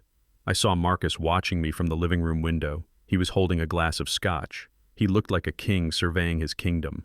Look at him, I thought. Look at how tall he stands. He had no idea that the ground beneath his feet was already starting to crack. I opened the front door, and the blast of air conditioning hit me. Did you move the truck? Courtney yelled from the kitchen. Yes, I called back, my voice trembling just enough. It is on the street. Good, she said. Now come in here. We need you to sign for a package. It is the new pool tiles. Since you are just sitting around anyway, you can handle the deliveries. I walked into the kitchen. I took the pen she offered. I signed my name on the clipboard, Ray Bishop. The delivery guy looked at me. Nice house, sir, he said. I looked at Courtney. I looked at Marcus, who had just walked in. Thank you, I said. It has a lot of history. And a hell of a future, Harold added, clapping me on the back. I smiled at him, a weak, tired smile. I am sure it does, Harold, I said. I am sure it does. I walked back to the basement door. I am going to rest now, I said. My hip is bothering me. Go ahead, Marcus said. Just keep the noise down. We have guests coming at 7. I closed the basement door. I walked down the steps. Viola was waiting for me. Well, she asked. I sat down next to her and took her hand. It is a go, I said. Elijah is setting the table. And now Viola asked. And now I said, lying back on the couch and closing my eyes. We let them eat. We let them get fat and happy. Because on Monday, the bill comes due. I lay there in the dark listening to the sounds of my house being stolen piece by piece, but I did not feel anger anymore. I felt the cold calculation of a demolition expert. I knew exactly where to place the charges, and I knew exactly when to push the button. Monday. Monday would be a beautiful day for a demolition. I sat in my truck for 5 minutes before opening the door. I was not preparing myself to fight. I was preparing myself to lose. The meeting with Elijah had lit a fire in my belly, but now I had to smother it. To pull this off, I had to become the very thing I despised. A victim, a helpless old man who had lost his grip on the world. I looked at myself in the rearview mirror. My eyes were too bright, too sharp. I rubbed them until they were red and watery. I messed up my hair, pulling a few strands loose so I looked disheveled. I unbuttoned the top button of my flannel shirt, letting it hang askew. Then I practiced the cough. A deep, wet rattle that sounded like my lungs were giving up. It was a trick I learned from an old foreman back in '82 to get out of overtime, but today it was going to save my legacy. The hardest part of being a wolf is learning how to bleat like a sheep, but for Viola and for the land I would bleat until my throat was sore. I opened the truck door and stepped out. I did not jump down like I usually did. I slid out slowly, letting my feet drag on the concrete. I hunched my shoulders, curling my spine forward just enough to lose 2 inches of height. I walked up the driveway with a shuffle, my left leg dragging slightly behind the right. I opened the front door. The house smelled different. It smelled of takeout food, greasy pizza and spicy wings, the smell of lazy people who did not know how to cook a meal. I walked into the living room. They were all there. Of course they were. They were like a pack of hyenas gathered around a carcass. Marcus was sitting on the sofa, my sofa, with his feet up on the coffee table. He was watching a football game on the big screen TV. Courtney was on the floor, surrounded by fabric swatches and paint samples. Harold was asleep in my recliner, his mouth open, snoring loudly. No one looked up when I entered. To them, I was already part of the furniture. Just an old, creaky antique that they had not gotten around to throwing out yet. I let out a cough. A long, hacking sound that shook my whole body. Harold snorted and woke up. Marcus paused the game and looked over the back of the sofa. He looked annoyed. "Jesus, Dad," Marcus said. "Can you cover your mouth? We are trying to relax here." "I am sorry," I rasped, my voice trembling. "It is the dust. The basement. It is very dusty down there, Marcus. My chest feels tight." Marcus rolled his eyes.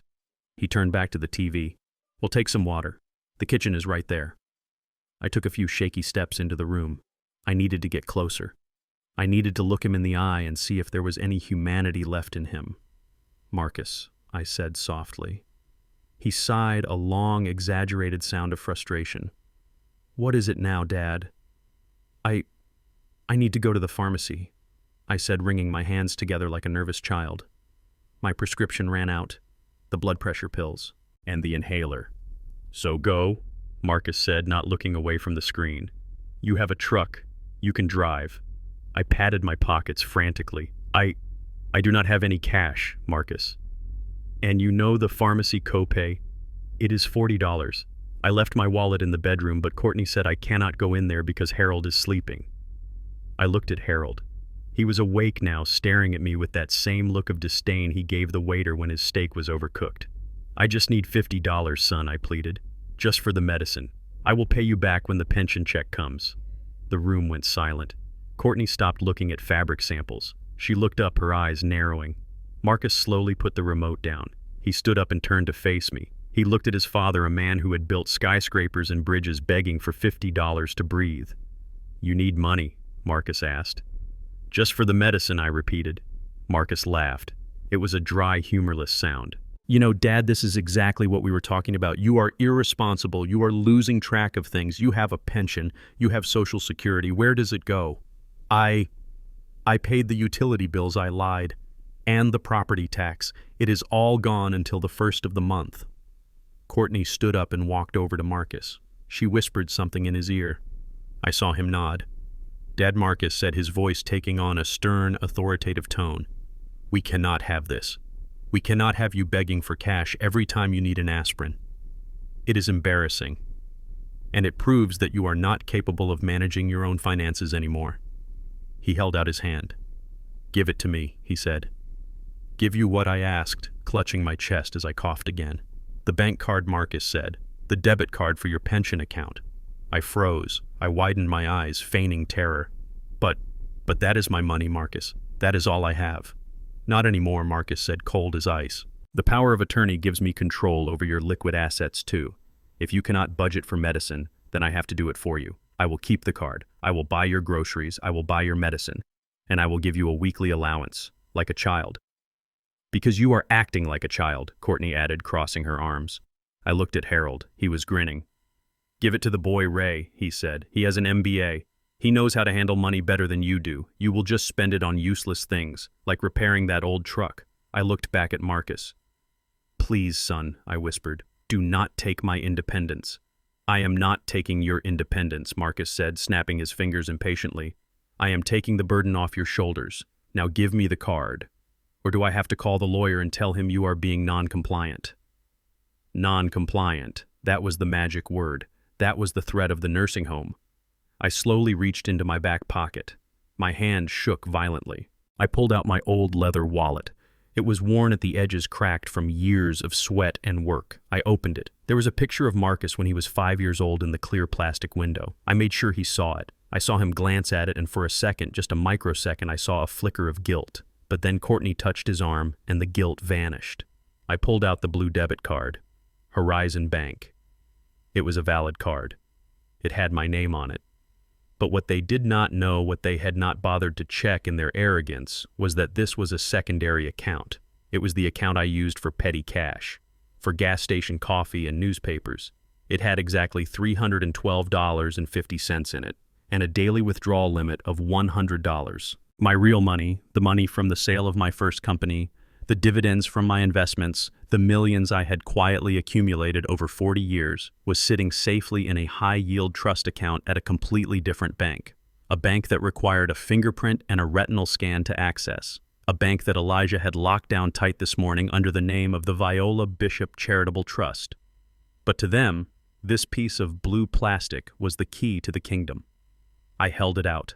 My fingers refused to let go for a moment, selling the performance. Marcus snatched it from my hand. Finally, he said. He looked at the card. He smiled. See, Dad, that was not so hard. Now I will go to the pharmacy for you later. Just write down what you need. Later, I asked. But I need it now. We are busy, Ray Courtney snapped. We are picking colors for the pool house. You are not going to die in the next 2 hours. Go downstairs. Rest. We will bring you a pill when we are ready. Marcus slipped the card into his pocket. My card. In his pocket. Go on, Dad, he said, sitting back down on the couch, and closed the door to the basement. The draft is making the living room cold. I stood there for a moment looking at them. They had taken my house. They had taken my dignity. And now they thought they had taken my money. I lowered my head. Thank you, son, I mumbled. Thank you for taking care of me. I turned around and shuffled back toward the hallway. I heard them laughing as I walked away. Did you see his face? Harold chuckled.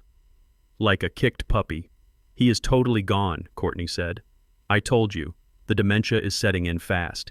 He gave that card up without a fight. He does not even know what day it is. We should check the balance, Marcus said.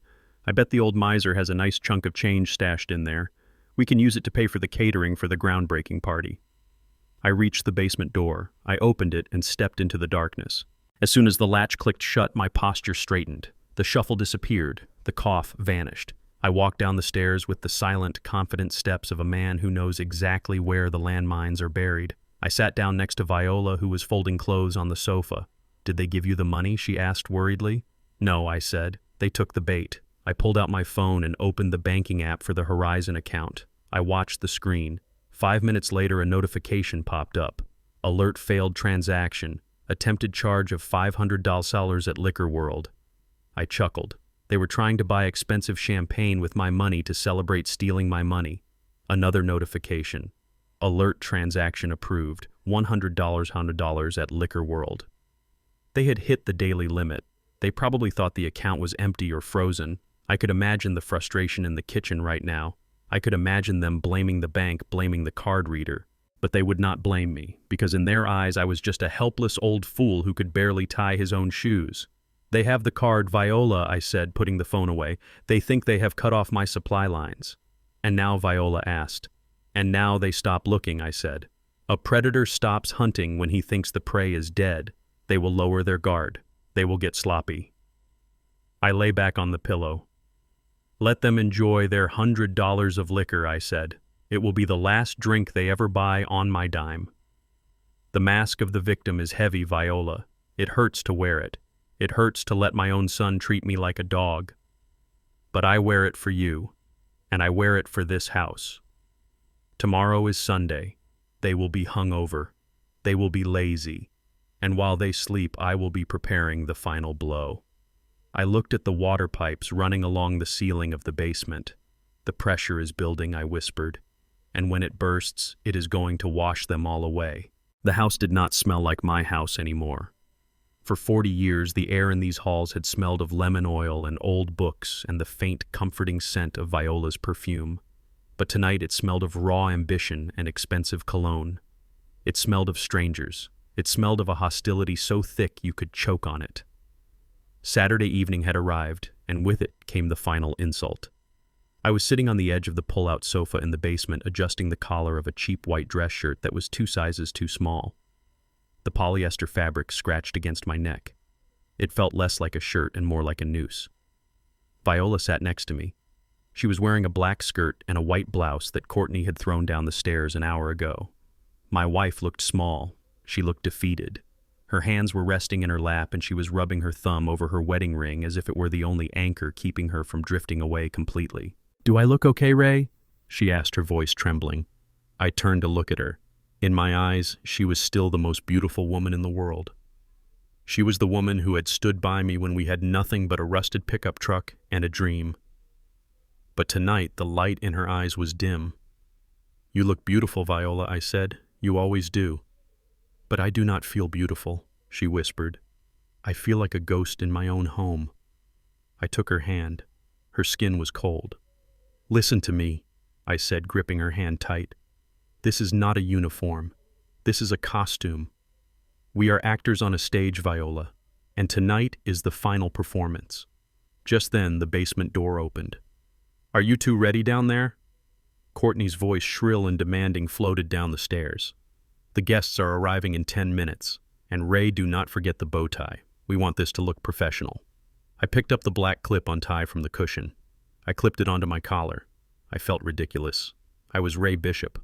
I was a man who had employed hundreds of workers. I was a man who had built half the foundations in this county. And now I was being dressed up like a penguin to serve hors d'oeuvres to the people who were stealing my legacy. We walked up the stairs. The transformation of the main floor was shocking.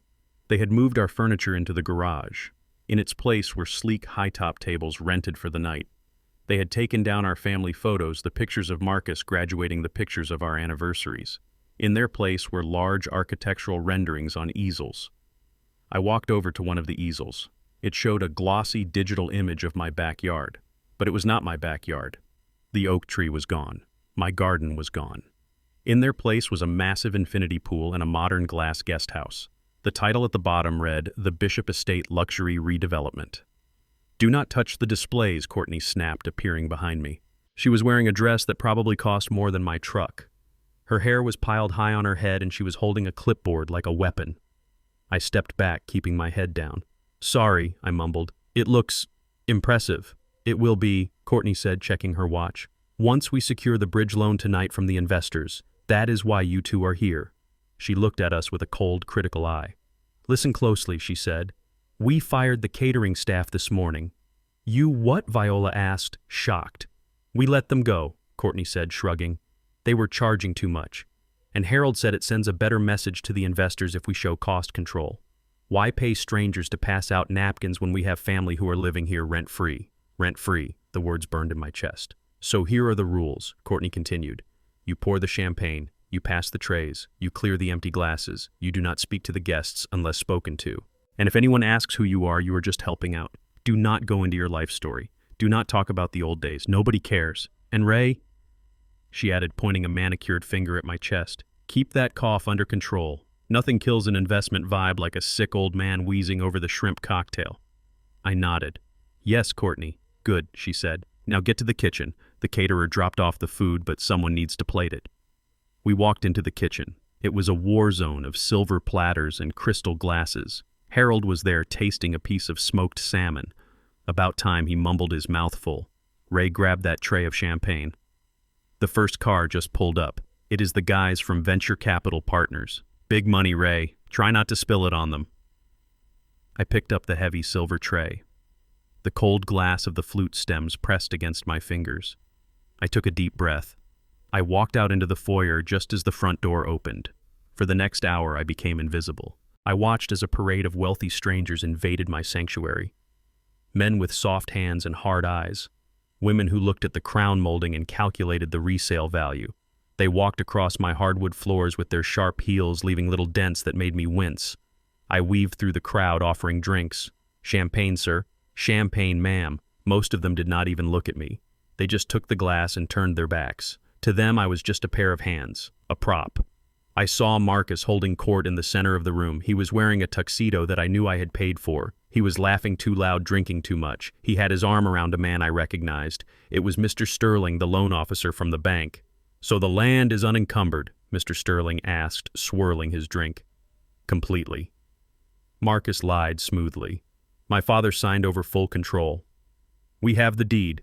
We have the permits. We break ground Monday." "Excellent," Mr. Sterling said. "Then I do not see any hurdles for the $5 million. We can have the papers ready for signing on Tuesday." I stood 3 feet away holding a tray of empty glasses. Marcus looked right through me. He did not see his father. He saw a servant. I walked back to the kitchen to reload. That was when I saw Viola. She was standing near the buffet table, struggling with a heavy platter of oysters. Her arthritis was flaring up, I could tell by the way she bit her lip. A large man in a gray suit bumped into her. The platter wobbled. A single oyster slid off and fell onto the man's polished shoe. "Hey, watch it," the man snapped. He looked down at his shoe with disgust. "Oh my goodness, I am so sorry," Viola stammered, putting the tray down and reaching for a napkin.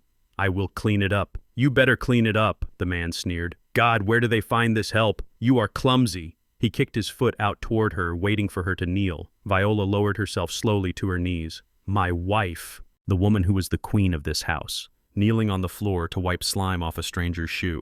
The rage that hit me was not red. It was white. It was blinding. I dropped my tray on the counter with a loud clang. I started to march toward them. I was going to grab that man by his expensive tie and throw him through the front window. I did not care about the plan. I did not care about the trap.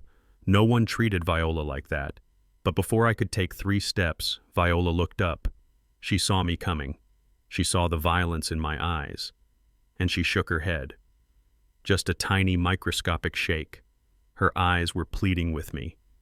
She was saying, "Don't blow it now." She wiped the man's shoe. She stood up. She apologized again. The man grunted and walked away. I stopped. I gripped the edge of the granite counter until my knuckles turned white. I felt like my heart was going to explode. Viola walked over to me. She was trembling, but her head was high.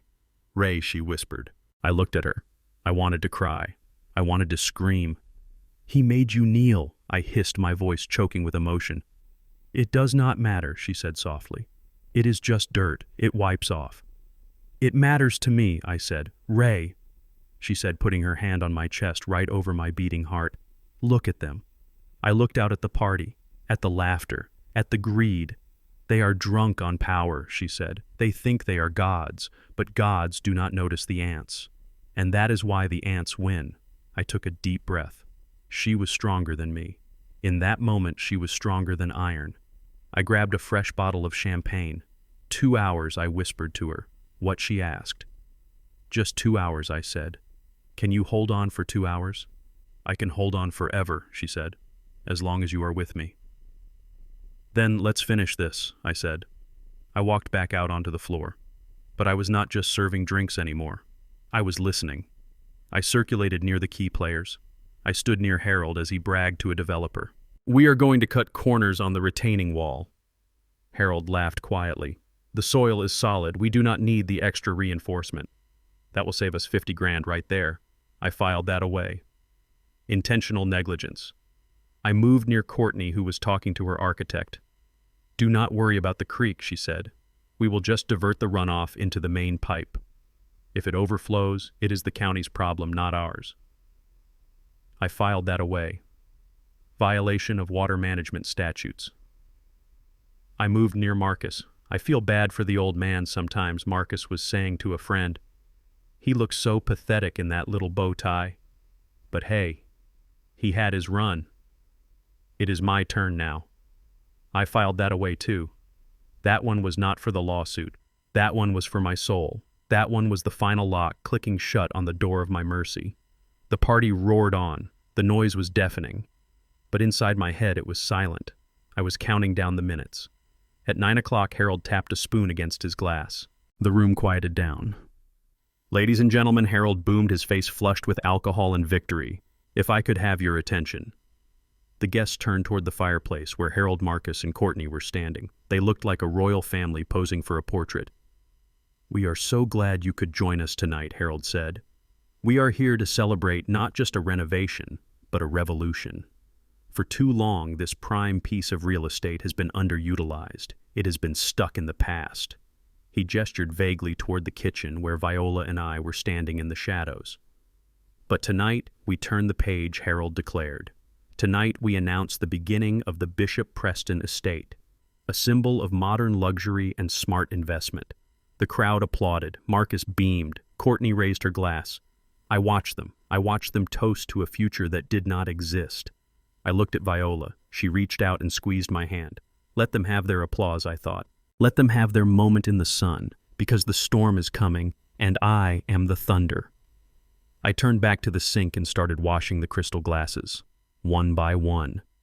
Careful, methodical, I did not break a single glass, because Ray Bishop does not break things. He fixes them, and tomorrow morning I was going to fix this family permanently.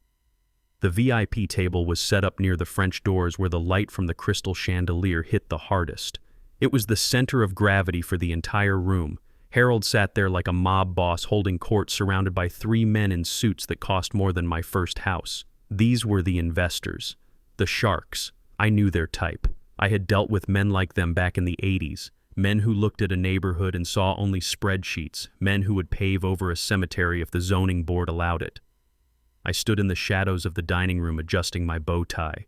It felt like a choke collar. My feet ached in the cheap dress shoes Courtney had forced me to wear, but my mind was razor sharp. I watched Harold pour a glass of whiskey for a man with silver hair and a watch that glinted aggressively in the light.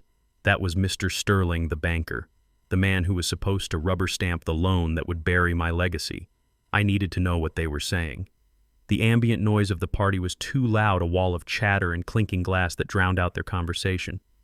I could not just walk up and stand there. I needed ears on the ground. I reached into my pocket and touched the small cold metal object I had retrieved from my basement toolbox earlier. It was a remote acoustic sensor, a tiny device no bigger than a quarter that I used to snake down into pipes to listen for leaks or structural stress in the foundation.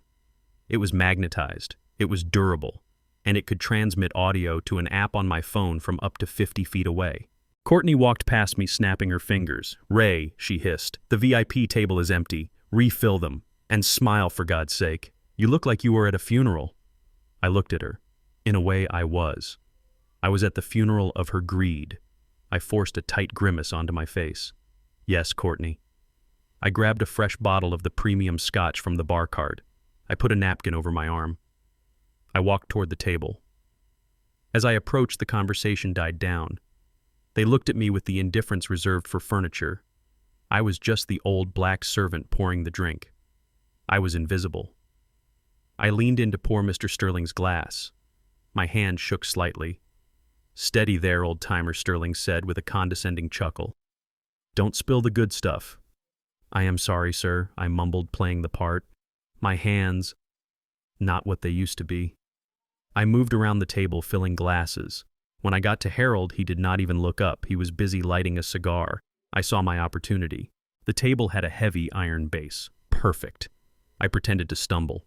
My knee buckled and I bumped into the table edge. The glasses rattled. "Whoa, careful," Harold snapped, glaring at me. "Jesus, Ray, if you cannot walk, go sit down." "I am sorry, Harold," I stammered, dropping to one knee as if to steady myself. I just slipped." While I was down there, obscured by the tablecloth, I reached up. With a quick, practiced motion, I stuck the magnetic sensor to the underside of the heavy metal table support. It clicked silently into place. I pulled myself up, groaning like an old man in pain. I will go get a cloth," I said, backing away. "Just go." Harold waved me away.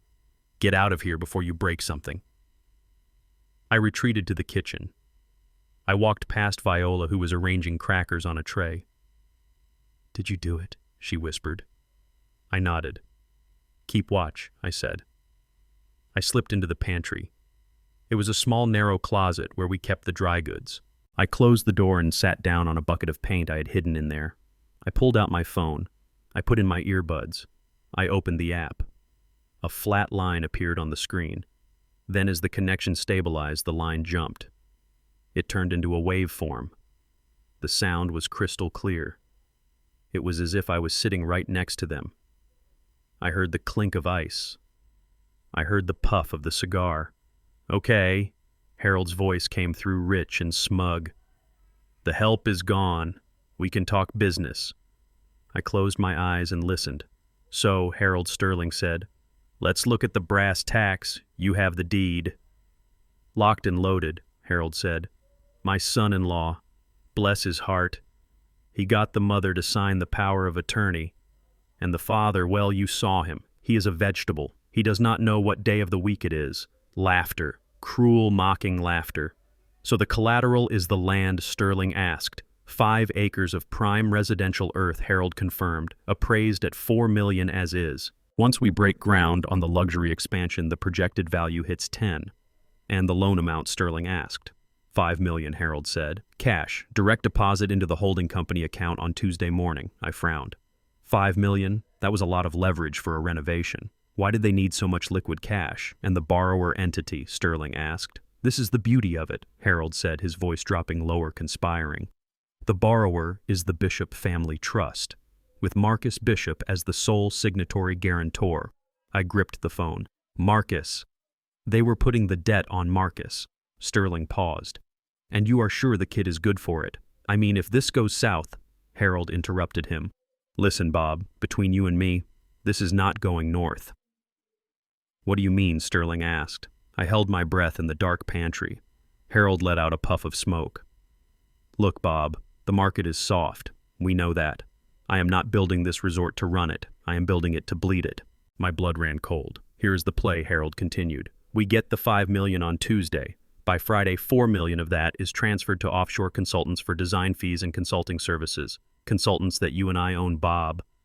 "Kickbacks," I whispered to myself. "And the construction?" Sterling asked. "We dig a hole." Harold laughed. "We pour some concrete. We make a mess. And then, oops, we run into unforeseen geological issues. The project stalls, the money runs dry, the company declares bankruptcy, and the loan?" Sterling asked. "The loan defaults," Harold said. "The bank seizes the land. But since the land has been destroyed by a half-finished construction project, its value tanks. The bank writes it off. You get your commission, I get my consulting fees, and we walk away with $4 million of clean cash." I felt sick, physically sick. This was not just development. This was a bust-out, a classic mob tactic. They were going to gut the property, steal the loan money, and leave the carcass for the vultures. "But what about the kid?" Sterling asked. "What about Marcus? He is the guarantor." Harold chuckled. A dark, evil sound. "Marcus is the fall guy, Bob. He signed the papers. He is the CEO of the shell company. When the FBI comes looking for the missing millions, they are going to knock on his door, not mine." "But he is your son-in-law," Sterling said. "He is a useful idiot," Harold said. "Look at him. He thinks he is a tycoon. He thinks he is running the show. I just wind him up and point him in the right direction. When the dust settles, he will file personal bankruptcy. He will lose his credit. He might even do a year or 2 in minimum security for negligence. But hey, he is young. He will bounce back." "And the old folks?" Sterling asked. "Ray and his wife?" "Collateral damage," Harold said dismissively. "They lose the house, obviously. They end up in a state home. It is sad, sure. But that land is wasted on them. We are just accelerating the inevitable." I pulled the earbuds out of my ears. My hands were shaking so hard I almost dropped the phone. I sat there in the dark pantry surrounded by bags of flour and cans of soup. I stared at the wall. I had thought Marcus was a traitor. I had thought he was a greedy, ungrateful son who had turned on his father for money. But he was not. He was a victim too. He was a fool, yes. A weak, arrogant fool. But he was being played. He was being groomed for slaughter. Harold and Courtney were not just stealing my house. They were framing my son for a multi-million-dollar bank fraud. They were going to take the money, run to the Cayman Islands, and leave Marcus to rot in a federal prison cell. I remembered Marcus when he was a boy. I remembered teaching him how to ride a bike. I remembered how he used to cry when he hurt small animals. He was not a criminal. He was just desperate for approval. Desperate to be a big man like his father. And Harold had used that desperation to put a noose around his neck. I stood up. The anger I felt before was a candle flame. This was an inferno. I was not just fighting for my property anymore. I was fighting for my son's life. I opened the pantry door. Viola was waiting. She saw my face. "What is it, Ray?" she asked, alarmed. You look like you have seen a ghost." "I saw the devil, Viola," I whispered. I grabbed her arm. "We need to get this recording to Elijah," I said. "Now." "But the party," she said. "Forget the party," I said. I looked out into the kitchen. Marcus walked in. He was holding an empty glass, swaying slightly. He looked happy. He looked proud. "Hey, Dad," he slurred. "Great party, huh? Everyone is impressed. We are making big moves." I looked at him. I saw the target painted on his back. I saw the prison bars closing in around him. "Yes, son," I said, my voice surprisingly steady. "Big moves." I walked up to him. I put a hand on his shoulder. He flinched, surprised by the contact. "Marcus," I said, "do you trust Harold?" Marcus laughed, pushing my hand away. "Of course I trust him. He is family. He is helping us build an empire. You should be grateful." I looked into his eyes. They were glazed over with ambition and scotch. He could not see the cliff he was standing on. "Okay, Marcus," I said. "Just read the papers before you sign them on Tuesday." Marcus rolled his eyes. "I always read the papers, Dad. I am not you. I am a businessman." He turned and walked back toward the laughter, back toward the man who was planning to destroy him. I watched him go. "You are not a businessman, son," I thought. "You are the sacrifice." I turned to Viola. "Go back out there," I told her. "Keep smiling, keep serving. Do not let them suspect a thing." "Where are you going?" she asked. "I am going to the garage," I said. "I need to upload this file to the cloud securely, and then I'm going to make sure that when the FBI comes knocking, they have the right address." I walked out the back door into the cool night air. The music from the party thumped against the walls of the house. Harold thought he was the predator. He thought he was the shark. But he had forgotten one thing. Sharks swim in the water. And I control the drainage. On Monday, the water was going to run dry, and the shark was going to suffocate right there on the lawn. I looked up at the moon. It was full and bright. "Enjoy your cigar, Harold," I whispered. "It is going to be your last one as a free man." I pulled out my phone and hit send on the audio file. File sent evidence, 001.mp3 recipient, Elijah Gold, attorney at law. The trap was set. The bait was taken. Now all I had to do was wait for the snap. The party finally died down around midnight. The last of the luxury cars pulled out of the driveway, leaving behind the smell of exhaust and expensive perfume. I watched from the kitchen window as Harold and Sterling shook hands one last time under the porch light, sealing their deal with a laugh that sounded like dry leaves scraping on concrete. I was exhausted. My feet were throbbing in the tight dress shoes, and my back felt like someone had taken a hammer to my spine. I took off the ridiculous clip-on bow tie and threw it in the trash. I was ready to go down to the basement to collapse onto the sofa next to Viola, but Courtney had other plans. She walked into the kitchen holding a glass of wine. She looked at me with eyes that were glassy and cruel. "You are not done yet, Ray," she said, leaning against the doorframe. I looked at her. "I am tired, Courtney. Viola is already asleep." "I do not care," she snapped. "You tracked mud onto the carpet in the master bedroom earlier when you were moving boxes. I want it vacuumed, and I want the bathroom scrubbed. I am not waking up to a mess tomorrow." I looked at her hands. They were soft, manicured, useless. "You want me to clean your bedroom?" I asked slowly. "Yes," she said, taking a sip of wine. "And be quiet about it. Marcus is already passed out. Do not wake him." I could have refused. I could have told her to go to hell. But I remembered the plan. I remembered the long game. "Yes, Courtney," I said. "I will take care of it." "Good," she said, turning away.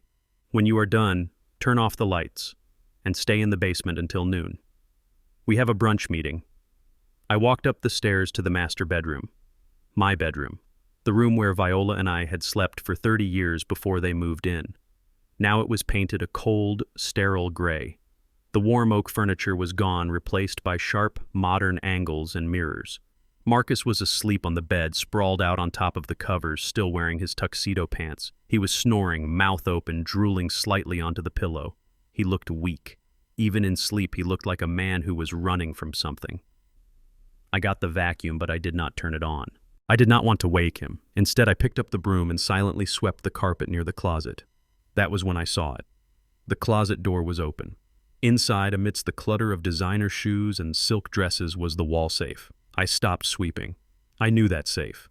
I had bought it for Marcus 5 years ago as a housewarming gift when he bought his first condo. It was a heavy-duty titanium model, fireproof and waterproof. I had installed it for him myself. I looked at the keypad. It was blinking a soft red light. I wondered if he had changed the code. Marcus was lazy. He never changed the oil in his car. He never updated his passwords. I walked into the closet. I felt a strange gravitational pull toward that safe. It was not greed. It was instinct. The same instinct that told me when a storm was coming. I reached out and typed in the code I had set for him. 1975. The year I founded Bishop Construction. The light turned green. There was a soft mechanical click. I held my breath. He had never changed it. He was guarding his secrets with my legacy. I pulled the heavy door open. Inside there were stacks of cash, probably $10,000 wrapped in rubber bands. There were watches. There was a jewelry box. But I was not interested in the trinkets. My eyes went to a thick manila envelope sitting at the bottom. It was marked confidential, medical. I knew I should close the safe. I knew I had enough evidence with the recording I sent to Elijah, but something made me reach for that envelope. Maybe it was the way Courtney had looked at me earlier. Maybe it was the way she talked about the future. I picked up the envelope. It was not sealed. I opened it and pulled out the papers. It was a report from a fertility clinic in Buckhead, dated 4 years ago. I frowned. 4 years ago was when little Jackson was born. My grandson, the joy of my life. I started reading. The medical jargon was dense, but I understood enough. Patient Courtney Preston Bishop. Procedure in vitro fertilization. Donor ID 4492C. Donor. I froze. I flipped to the next page. It was a donor profile. Donor 4492C, ethnicity Caucasian, hair blonde, eyes blue, height 6'2", education PhD candidate, Yale University. I felt the room spin. I had to grab the shelf to keep from falling. Jackson, my grandson, the boy I had bounced on my knee, the boy I had taught to fish, the boy I had promised to leave this land to. He was not my blood. I looked over at the bed where Marcus was sleeping. Marcus, my son, he was black, I was black, Viola was black. Jackson had light skin. Everyone said he took after Courtney. Everyone said genes were funny things. I had believed it. I had wanted to believe it because I loved him so much, but it was a lie. I looked at the document again. There was a waiver attached, signed by Marcus. I, Marcus Bishop, acknowledge that I am not the biological father, consent to the use of donor material, agree to waive all parental rights in the event of divorce. He knew, my son knew, he had signed away his lineage. He had agreed to raise another man's child, a white man's child, and pass off the Bishop legacy to a stranger. Why? I looked at the date again. It was right before the wedding, right before Harold started investing in Marcus's business. It was a deal. Harold wanted a grandson who looked like him. Courtney wanted a baby with good genes from an Ivy League donor. And Marcus just wanted the money. He wanted the lifestyle. He was willing to erase his own bloodline to get it. I felt a tear run down my cheek. It was hot and angry. I looked at the photo of Jackson that was tucked into the back of the file. A beautiful smiling boy with curly hair and bright blue eyes. I still loved the boy. He was innocent in this. But the connection, the sacred bond of ancestry that I thought we shared, it was severed.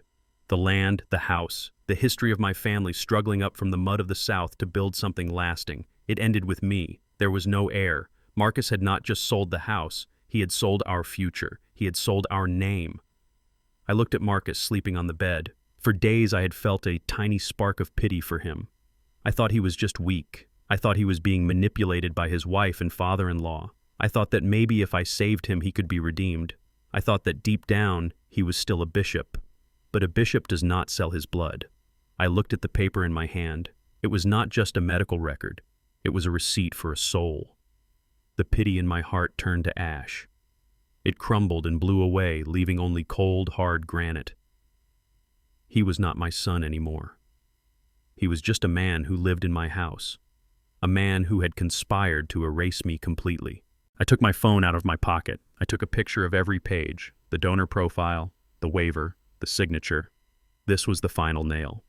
If they wanted to talk about family assets in court, Elijah would love to see this. If they wanted to claim they were acting in the best interest of the lineage, this would destroy them. But more than that, it freed me. I had been holding back. Deep down, I had been afraid that if I destroyed Marcus, I would be destroying my grandson's future. I had worried that if I bankrupt them, Jackson would suffer. But Jackson was a Preston. He had Harold's money. He had a Yale donor's genes. He would be fine. He did not need my land. And Marcus deserved nothing.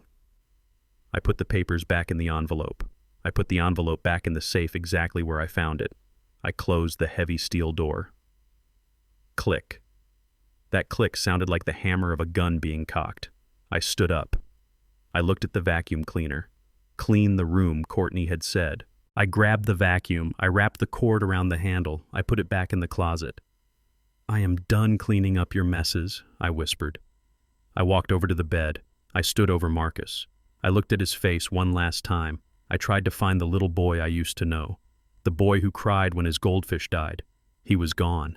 Sleep well, Marcus, I said softly. Dream about your millions. Dream about your country club. Because when you wake up, you are going to be an orphan. I turned off the light. I walked out of the room and closed the door. I walked down the hallway. The house was dark and silent. But for the first time in days, I did not feel the weight of it. I felt light. I felt unburdened. I was no longer a father trying to save a wayward son. I was a general fighting a war. And in war, you do not mourn the enemy. I walked down to the basement. Viola was asleep on the sofa. She looked peaceful. She did not know yet. She did not know that her grandmother's dreams were a lie. I would have to tell her eventually, but not tonight. Tonight I would let her sleep. I sat down at my workbench. I pulled out the map of the property again. I picked up a red marker. I drew a big X over the backyard. Then I drew another X over the house. And then I drew a circle around the basement. This is the bunker, I thought. And tomorrow I launched the missiles. I looked at the phone. The photos were uploaded. Elijah had everything he needed. I leaned back in the chair and stared into the darkness. You wanted a legacy, Harold, I thought. You wanted to improve the bloodline, Courtney. And you wanted the easy way out, Marcus. Well, you got it. You erased the bishops, so do not be surprised when the bishops erase you. The sound of heavy machinery woke me up before the sun had fully risen. It was a deep, guttural rumble that vibrated through the concrete floor of the basement and rattled the teeth in my head. I lay there for a moment on the pull-out sofa, staring at the exposed pipes on the ceiling. To anyone else, that sound would have been annoying. To Harold and Courtney upstairs, it was probably the sound of progress, the sound of their swimming pool taking shape. But to me, it was the sound of the enemy walking right into the crosshairs. I sat up and swung my legs over the edge of the mattress. My joints popped and my back ached from another night on the thin springs, but I did not feel old today. I felt dangerous. I looked over at Viola. She was already awake, sitting at the small card table we had set up in the corner, clutching a mug of lukewarm coffee. Her eyes were wide with worry. "Do you hear that, Ray?" she whispered. "They are digging." I stood up and walked over to her. I placed a hand on her shoulder and felt the tension radiating off her. "Let them dig," I said calmly. "Every scoop of dirt they move is just another shovel full of evidence." I walked to the corner of the basement where my old filing cabinet stood. I did not need the blueprints today. Today, I needed the phone. I picked it up and dialed Elijah's private number. It rang once, twice. "Yeah," Elijah's voice answered, rough with sleep and cigarette smoke. "It is time," I said. There was a pause on the other end. I could hear the flick of a lighter and the sharp intake of breath. "Are you sure?" Ray Elijah asked. "Once we do this, there is no going back. This is the nuclear option." I looked at the ceiling. I could hear footsteps scurrying around upstairs. I could hear Courtney shouting orders to the construction crew. I imagined Marcus signing the loan papers that would enslave him to debt for the rest of his life. I am sure I said, "Activate Clause 19. Clause 19, Elijah repeated softly. The dead man's switch. He let out a low whistle. Your father was a paranoid son of a gun ray, but God bless him, he was a genius. My father, Jeremiah Bishop, was a man who learned the hard way that in this country a black man's property was never truly safe. He had lost his first farm in Alabama to a legal loophole back in the 50s. When he moved us here, when he bought this swampy piece of land that nobody else wanted, he swore that no bank and no lawyer would ever take it from us again.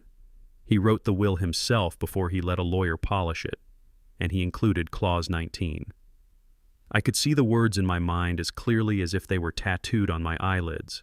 The ownership of this land and all structures thereon shall remain in the Bishop bloodline in perpetuity.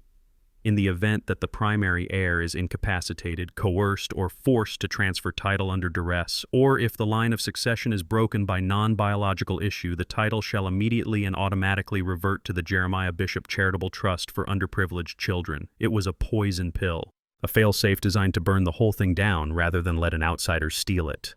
And thanks to the papers I had found in the safe last night, the condition was met. Marcus had no biological children. The line of succession was broken. And thanks to the power of attorney, the transfer was clearly under duress. So the moment Elijah filed that motion, the moment he stamped that paper at the courthouse, which opened in exactly 20 minutes, this house would no longer belong to me. It would no longer belong to Marcus. And it certainly would not belong to Harold Preston. It would belong to the orphans of Atlanta. And everyone upstairs, including the construction crew digging up the yard, would be trespassing on charitable property. Do it, Elijah, I said. File it. And then call the sheriff. Tell them there is an active intrusion on trust property. I will call you when the stamp is dry, Elijah said. Give them hell, Ray. I hung up the phone. The silence in the basement felt heavy, charged with electricity. Viola looked at me. What did you do, Ray? I gave the house away, Viola, I said. She gasped. You what? I gave it to the children, I said. To the trust. It is the only way to save it from Harold. And it is the only way to save ourselves. I walked over to the large cedar wardrobe that stood in the back of the basement. It was wrapped in plastic to protect it from the dampness. I had moved it down here years ago when Courtney complained that it was too bulky for the guest room. I ripped the plastic open. The smell of cedar and mothballs wafted out. Inside, hanging in the dark, was my past.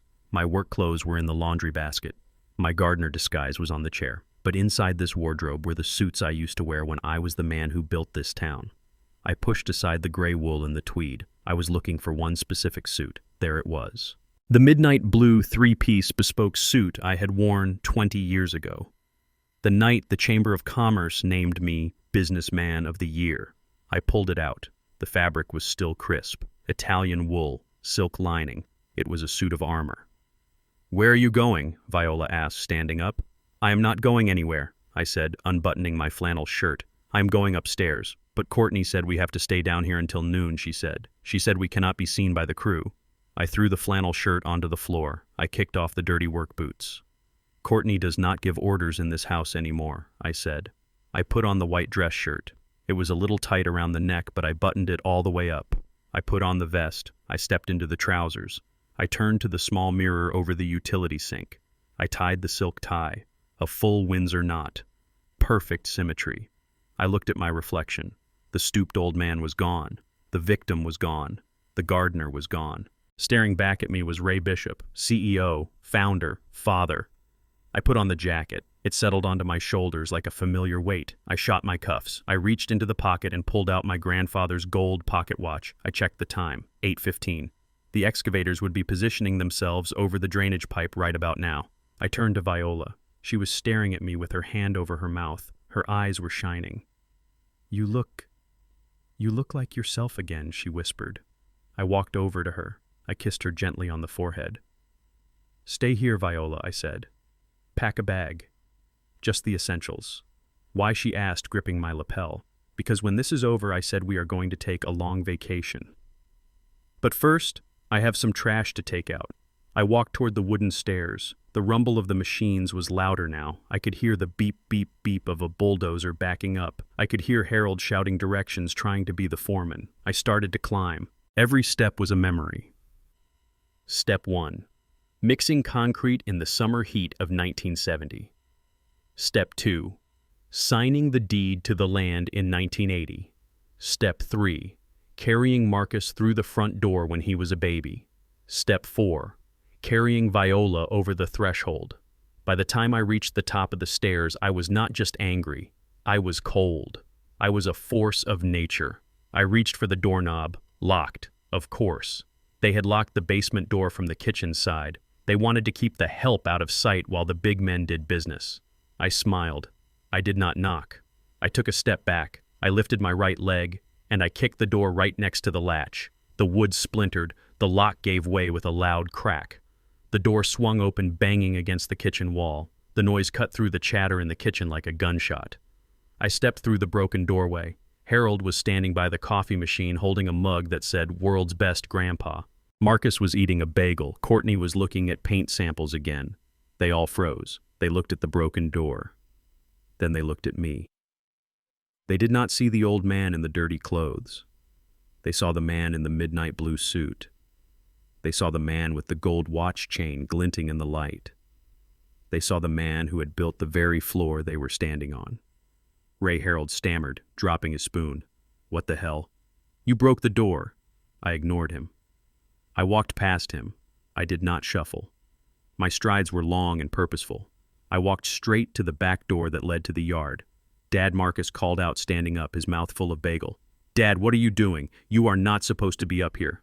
Go back downstairs." I stopped. I turned my head slowly to look at him. "Sit down, Marcus," I said. My voice was not loud, but it filled the room. It resonated off the walls. Marcus sat down. He did not know why, but he obeyed. It was the voice of his father. The voice he had feared and respected before. The money made him forget. I opened the back door. The bright morning sun hit me. The smell of diesel fumes was strong. There were 2 massive yellow excavators in my backyard. One was already digging its teeth into the turf near the creek. The other was positioning itself over the oak tree, over the culvert. I walked out onto the porch. I walked down the steps. I walked right into the middle of the yard. The foreman, a burly man in a hard hat, saw me. He saw the suit. He saw the way I walked. He waved his hand, and the machines stopped. The engines idled down to a low growl. Harold ran out onto the porch behind me. "Ray, get back inside," he screamed, his face turning purple. "You are embarrassing us. These men are working." I stopped. I stood on the grass. My shoes shined in the sun. I reached into my pocket and pulled out my phone. It vibrated. A text from Elijah. "It is done. The stamp is dry. Sheriff is en route." I smiled. I turned around to face the house. I looked at Harold. I looked at Courtney standing in the doorway clutching her pearls. I looked at Marcus peering out the window. I checked my watch again. "Get off my land," I said. Harold laughed. It was a nervous, hysterical laugh. "Your land. You senile old fool. It is Marcus's land. We have the papers." "No," I said. "You have a piece of paper that says you stole from a helpless old man. But you do not have the land." I pointed to the excavators. "Turn them off," I shouted to the foreman. The foreman looked at Harold, then at me. "Who is this guy?" the foreman yelled. "I am the owner," I said. "And you are trespassing on a federal wildlife preserve and a registered charitable trust." Harold ran down the steps. He looked like he was going to hit me. "Shut up, Ray," he shouted. "Just shut up." He turned to the foreman. "Ignore him. He has dementia. I am the project manager. Dig the hole." The foreman looked doubtful, but he revved the engine. The giant metal bucket lifted into the air, ready to strike the earth. I did not move. I stood right in the path of the machine. "If you dig," I said, my voice calm and deadly, "you will hit a limestone cavern, you will collapse the ground, and you will bury your machine and yourself in a sinkhole." The foreman hesitated. "Dig," Harold screamed. "I am paying you to dig." The bucket came down. It struck the earth. Crunch. The ground shook. But it was not the sound of dirt moving. It was the sound of something hollow breaking. A crack appeared in the grass. It started small, right near the wheel of the excavator. Then it zigzagged like lightning toward the house. "Stop!" I yelled, but it was too late. The arrogance of man had met the laws of nature, and nature was about to collect its debt. The evening air was thick with humidity and the smell of roasted lamb and arrogance. It was the night of the signing ceremony. After the incident with the excavator yesterday, Harold had gone into damage control mode. He had told the investors that I was a mentally unstable old man who had escaped his caregivers and that the crack in the ground was just a settling issue that had been resolved. He had spun a web of lies so thick you could walk on it. To prove that everything was under control, he had organized this emergency gala. He called it the Future of Bishop Estate Dinner. The goal was simple: get Mr. Sterling and the other investors drunk, get them happy, and get them to sign the $5 million loan release before the sun came up tomorrow. I stood in the utility room located just off the garage. It was a small concrete room that smelled of ozone and dust. This was the heart of the house. On the wall in front of me was the main breaker panel. It was a massive gray metal box that controlled every spark of electricity in the estate. I had installed it myself 20 years ago. I knew every circuit. I knew every fuse. I was no longer wearing the gardener's clothes. I was no longer wearing the servant's uniform. I was wearing the midnight blue bespoke suit I had pulled from the cedar wardrobe. It fit me like a second skin. The Italian wool settled onto my shoulders, giving me a posture I had not held in years. I checked my reflection in the small safety mirror on the wall. The stooped victim was gone. The coughing old man was gone. Staring back at me was Ray Bishop, the man who had built a dynasty from dirt. I checked my pocket watch. It was 9:15. Through the wall I could hear the muffled sounds of the party in the great hall. I heard the clinking of glasses. I heard the string quartet playing Mozart, and I heard Harold's voice booming over the microphone. He was making his toast. He was selling them the dream one last time. I reached out and placed my hand on the main throw switch. It was heavy. It was cold. Upstairs, Harold was probably raising his glass. He was probably looking at Marcus and winking, thinking they had pulled it off. He thought I was locked in the basement. He thought he had won. I took a deep breath. "Let there be darkness," I whispered. I pulled the lever down with a sharp metallic clank. The hum of the refrigerator died. The buzz of the overhead light vanished. The entire house plunged into absolute pitch-black silence. For a second, there was no sound at all. The music stopped abruptly as the musicians lost their light. Then came the chaos. I heard a collective gasp from 50 people. I heard the sound of expensive crystal shattering on the floor. I heard a woman scream, not in terror, but in the sudden indignation of being inconvenienced. "What is going on?" Harold's voice yelled out of the darkness. His voice cracked. He sounded terrified. I did not move. I waited. I knew the systems of this house better than I knew the lines on my own hand. I knew that the backup generator needed exactly 10 seconds to kick in, and I knew that I had wired the emergency circuit to power only one thing in the great hall: the stage lights. I opened the utility room door and stepped into the pitch-black hallway. I did not need to see. I had walked these floors for 40 years. I counted my steps. 1, 2, 3. I moved through the darkness like a panther. I could hear people bumping into each other. I could hear Marcus asking if anyone had a flashlight. 4, 5, 6. I reached the side entrance of the great hall. I slipped inside. The room was a cavern of confusion. The air was hot with the smell of panic. 7, 8, 9. I walked up the side steps of the stage. I stood right next to where I knew Harold was standing. I could hear his heavy breathing. I could smell the fear sweating out of his pores. 10. Thrum. The backup generator roared to life outside. The emergency floodlights mounted on the ceiling beam flickered once, twice, and then blasted on. They did not illuminate the crowd. They did not illuminate the bar. They were focused in a single tight beam directly on center stage. The light was blinding white. It cut through the darkness like a divine judgment. And standing in the center of that light was not Harold Preston. It was me. I stood tall, my spine straight as a steel girder. My suit absorbed the light, making me look like a shadow come to life. My gold watch chain glittered across my vest. My face was stone. Harold was standing a few feet away in the shadows, blinking like a rat caught in a flashlight beam. He looked disheveled. His tie was crooked. He held a microphone in a limp hand. The room went silent. The guests froze. They stared at the stage. They did not see the servant who had poured their drinks. They saw a king reclaiming his throne. I reached out and took the microphone from Harold's hand. He did not resist. He was too paralyzed by shock. I tapped the microphone once. Thump!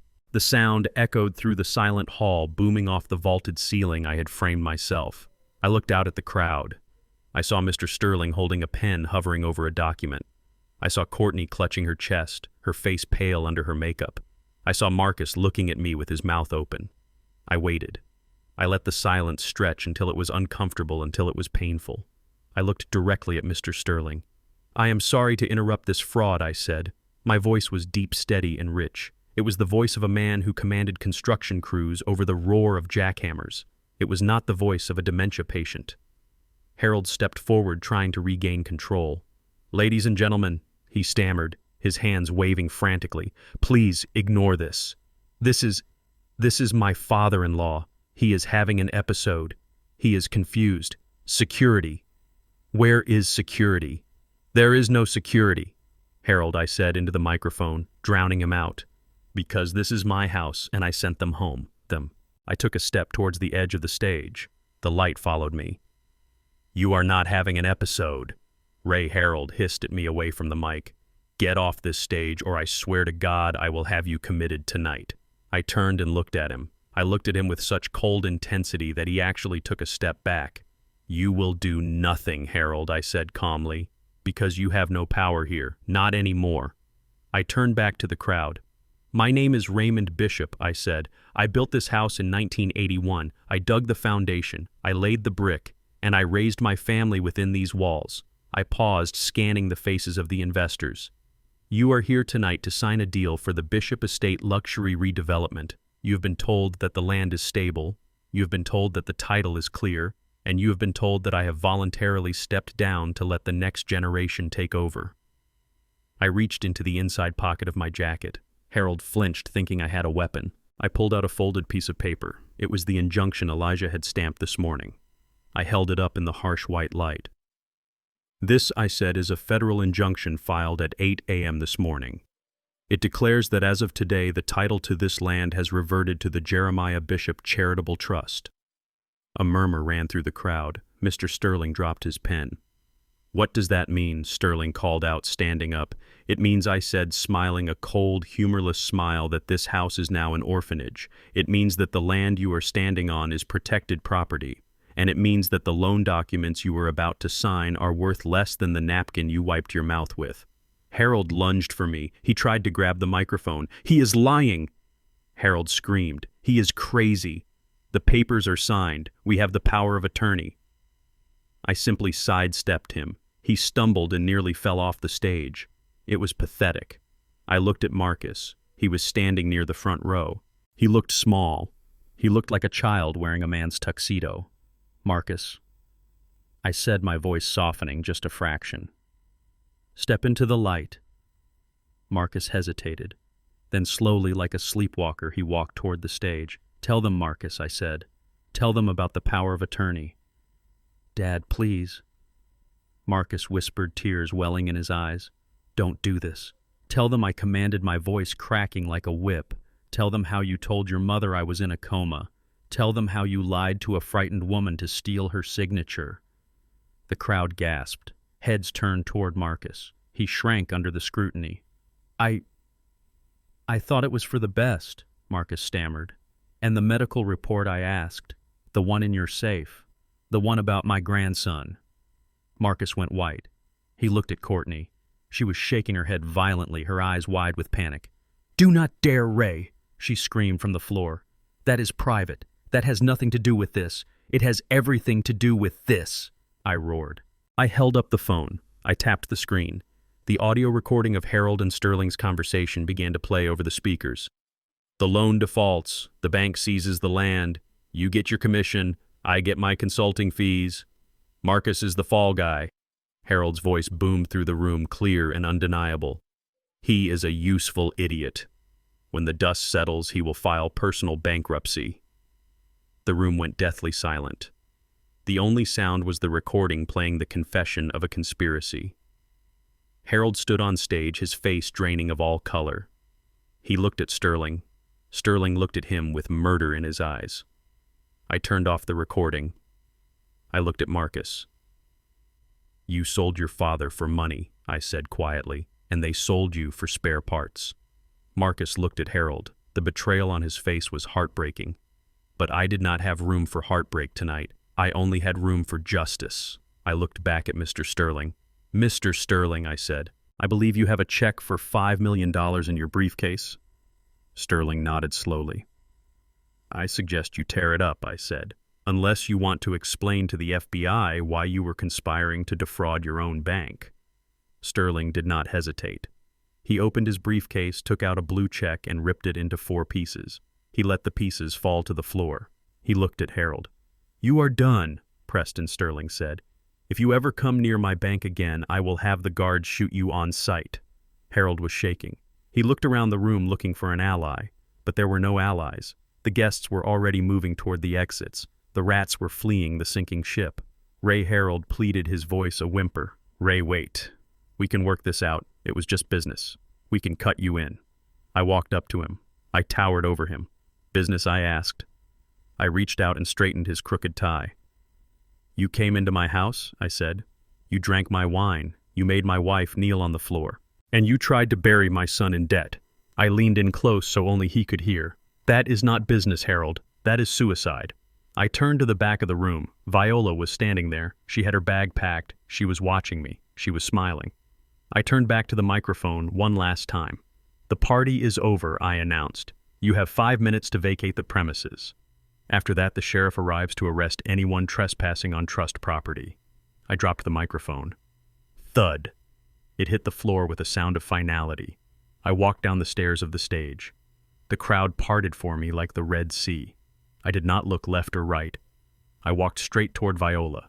Behind me, I heard Harold shouting, blaming Marcus. I heard Courtney screaming at Harold. I heard the sound of a family devouring itself. But I did not look back. I reached Viola. I took her bag. I offered her my arm. "Shall we go, my dear?" I asked.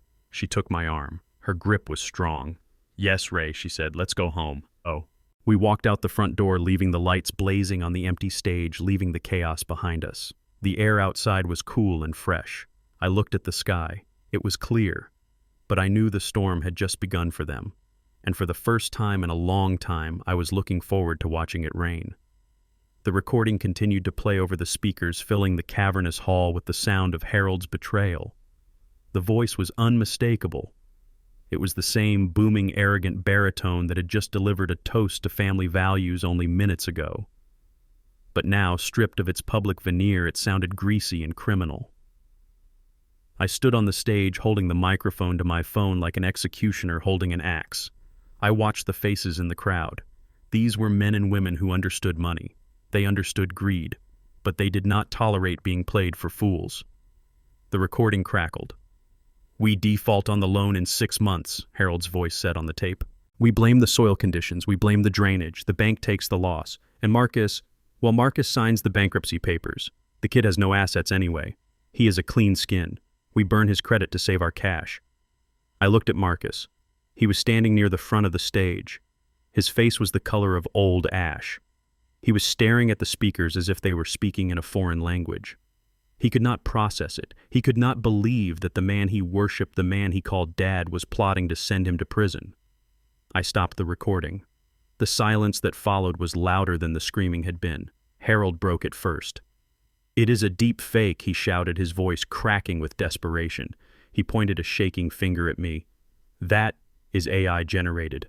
That is not me. This old man is sick. He is using technology to frame me." He looked around the room, searching for anyone to believe him. "Bob, tell them," Harold pleaded, looking at Mr. Sterling. "You know me. We play golf. You know I would never do that."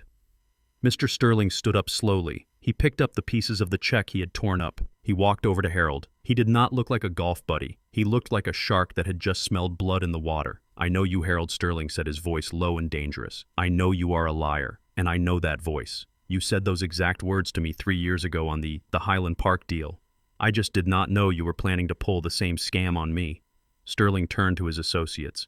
"Pack up," he ordered. "We are leaving, and call legal. I want a freeze on all Preston assets by morning." "No," Harold screamed, grabbing Sterling's arm. You cannot do that. We have a contract. Sterling shoved him away hard. Harold stumbled back, knocking over a tray of champagne glasses. They shattered around his feet like his future. Get off me, Sterling spat. I watched them. The rats were eating each other. But I was not done. I looked at Marcus. He was still standing there frozen. He looked at Harold, then he looked at me. Dad, Marcus whispered. Is it true? I looked down at my son. I saw the pain in his eyes. It would have been easy to stop there. It would have been easy to let the financial ruin be the end of it. But I had to burn the bridge completely. I had to make sure he could never go back to them. I had to sever the cord that tied him to Courtney and her toxic family. I signaled to Elijah, who was standing by the projection system at the back of the room. Elijah nodded. I have one more thing to show you, I said into the microphone. The large screen behind me, which had been displaying the architectural renderings of the new pool, flickered. The image changed. A collective gasp went through the room. It was not a blueprint. It was a medical document. It was the fertility clinic report, blown up to 10 feet tall. The words were legible even from the back of the room. Patient Courtney Preston Bishop. Donor profile 4492C, ethnicity Caucasian. Physical traits, blonde hair, blue eyes, occupation tennis instructor, Yale PhD candidate. I saw Courtney scream. It was a primal sound. She lunged toward the projector, trying to block the beam of light with her body, but the image just projected onto her white dress, branding her with her own secret. Turn it off, she shrieked, clawing at the air. Turn it off, you evil old man. I did not turn it off. I looked at Marcus. He was reading the screen. His lips were moving silently. I spoke into the microphone, my voice soft but unyielding.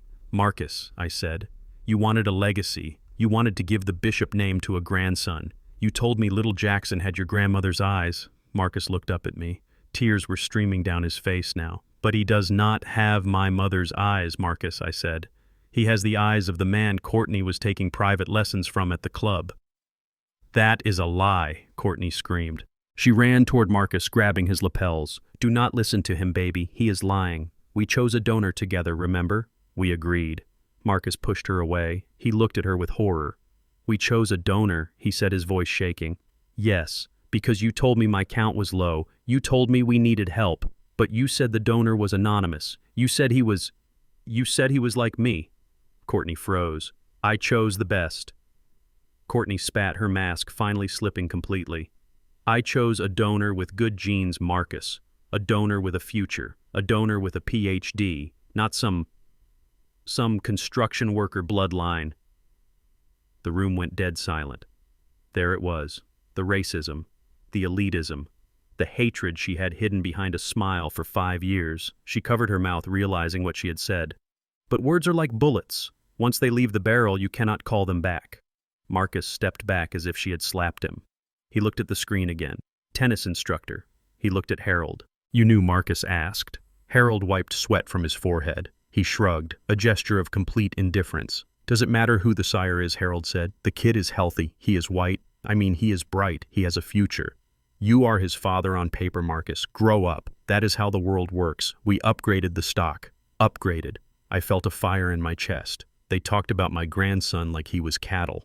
Like he was a product. I gripped the microphone. You did not upgrade anything, I said, my voice booming. You erased him. You erased my son. And you erased me. I walked to the edge of the stage. Marcus, I said, look at them. Look at the people you sold your soul for. They do not love you. They do not respect you. To them, you are just a signature. You are just a bank account they can drain and a name they can use to hide their sins. Marcus looked at his wife. He looked at his father-in-law. He saw them clearly for the first time.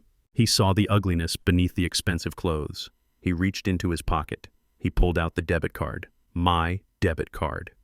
The one he had taken from me yesterday. He looked at it. Then he looked at Courtney. He threw the card at her feet. I am done, Marcus said.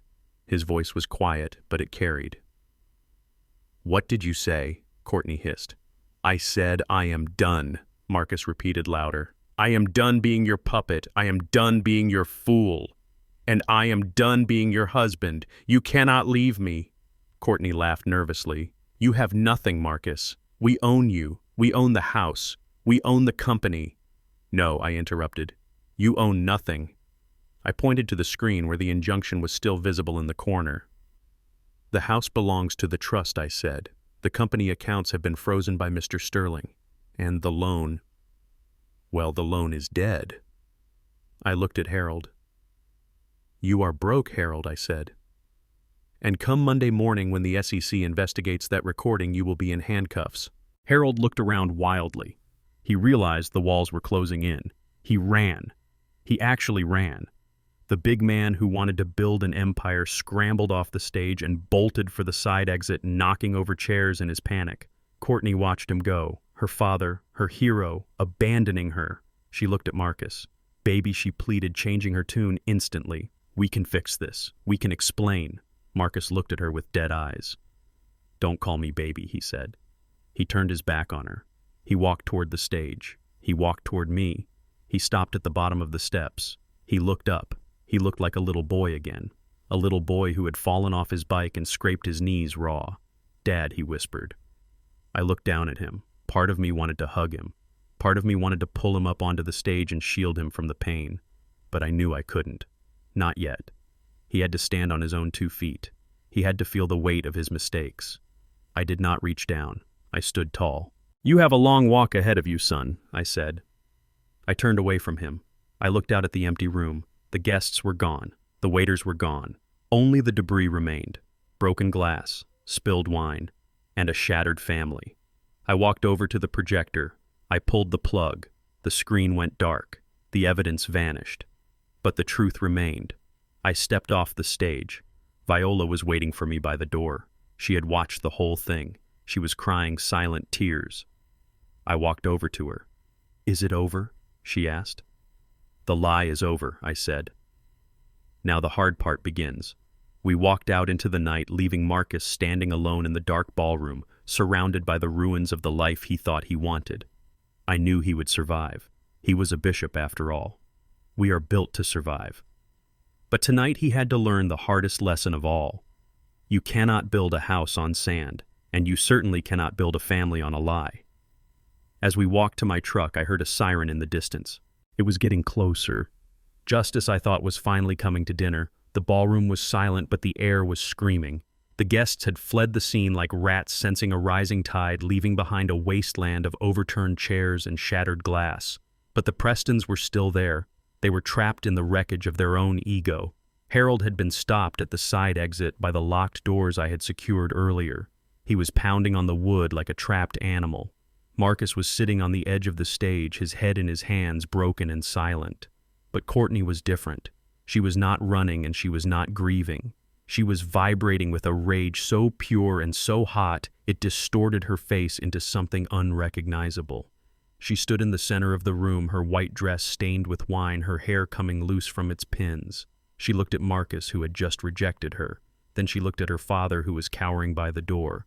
And then she looked at me. Her eyes locked onto mine, and I saw the moment her sanity snapped. She did not see a father-in-law. She did not see an elderly man. She saw the architect of her destruction. She saw the man who had taken her perfect life and smashed it into a million pieces. "You!" she screamed. It was a sound that tore at her throat. "You did this, you jealous, spiteful old man." She kicked off her high heels. She did not care about dignity anymore. She wanted blood. "You ruined my life," she shrieked, running toward the stage. "You ruined my marriage. You ruined everything." She moved faster than I expected. She scrambled up the stairs, her nails clawing at the air. She was aiming for the microphone. She wanted to throw it. She wanted to use it as a weapon. Or maybe she just wanted to tear my eyes out. I braced myself. I was 72 years old. I was strong, but she was young and fueled by the adrenaline of a psychopath. I prepared to catch her wrists. I prepared to defend myself against the woman I had once welcomed into my family. But I never got the chance. A blur of movement flashed from my left side. It was not a security guard. It was not a police officer. It was Viola, my wife, the woman who had spent 40 years speaking in soft tones, the woman who had knelt on the floor to wipe a stranger's shoe just an hour ago, the woman who hated conflict more than anything in the world. She stepped between me and Courtney with the speed of a lioness protecting her mate. Courtney reached out her hand, curled into a claw, reaching for my face. Whack! The sound was louder than the microphone drop. It was the sound of flesh hitting flesh with the weight of decades of suppressed anger behind it. Viola had slapped her. She did not slap her like a grandmother scolding a child. She slapped her like a warrior. She put her entire hip into it.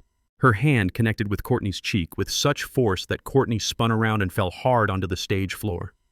Courtney lay there stunned. Her hand flew to her cheek, which was already turning a bright, angry red. She looked up at Viola with wide, shocked eyes. She had never seen this woman before. She had only seen the maid, the victim, the pushover. Viola stood over her. She was breathing hard, her chest heaving. She smoothed her skirt. She looked 10 feet tall. "Do not you dare," Viola said, her voice low and dangerous like a growl. "Do not you dare touch my husband." Courtney opened her mouth to speak, to spit some venom, but Viola took a step forward and Courtney flinched, dragging herself backward across the floor. "You come into my house," Viola continued, her voice rising with every word filling the empty hall. "You treat me like a servant. You treat my son like a fool, and you treat my husband like a dog." I stayed quiet for Marcus. I stayed quiet for peace. But the peace is over, Courtney. If you ever raise a hand to Ray again, I will forget that I am a Christian woman, and I will show you exactly where Ray gets his strength from. I looked at my wife, and my heart swelled with a pride so fierce it almost brought me to tears. She had found her voice. The Prestons had tried to break her, but they had only forged her into steel. Courtney started to sob. Not tears of remorse, but tears of humiliation. She looked around for help. "Daddy," she wailed. "Daddy, do something." But Daddy could not do anything, because at that moment the double doors at the main entrance burst open. The blue lights from outside flooded the room, mixing with the white stage lights, creating a surreal nightmare for the Prestons. Elijah walked in first. He was wearing his trench coat, his battered briefcase in hand. He looked like the grim reaper of the legal world. Behind him walked Sheriff Miller, a man I had known since high school, and flanking him were 2 deputies. But it was the man in the charcoal suit walking next to Elijah who sealed their fate.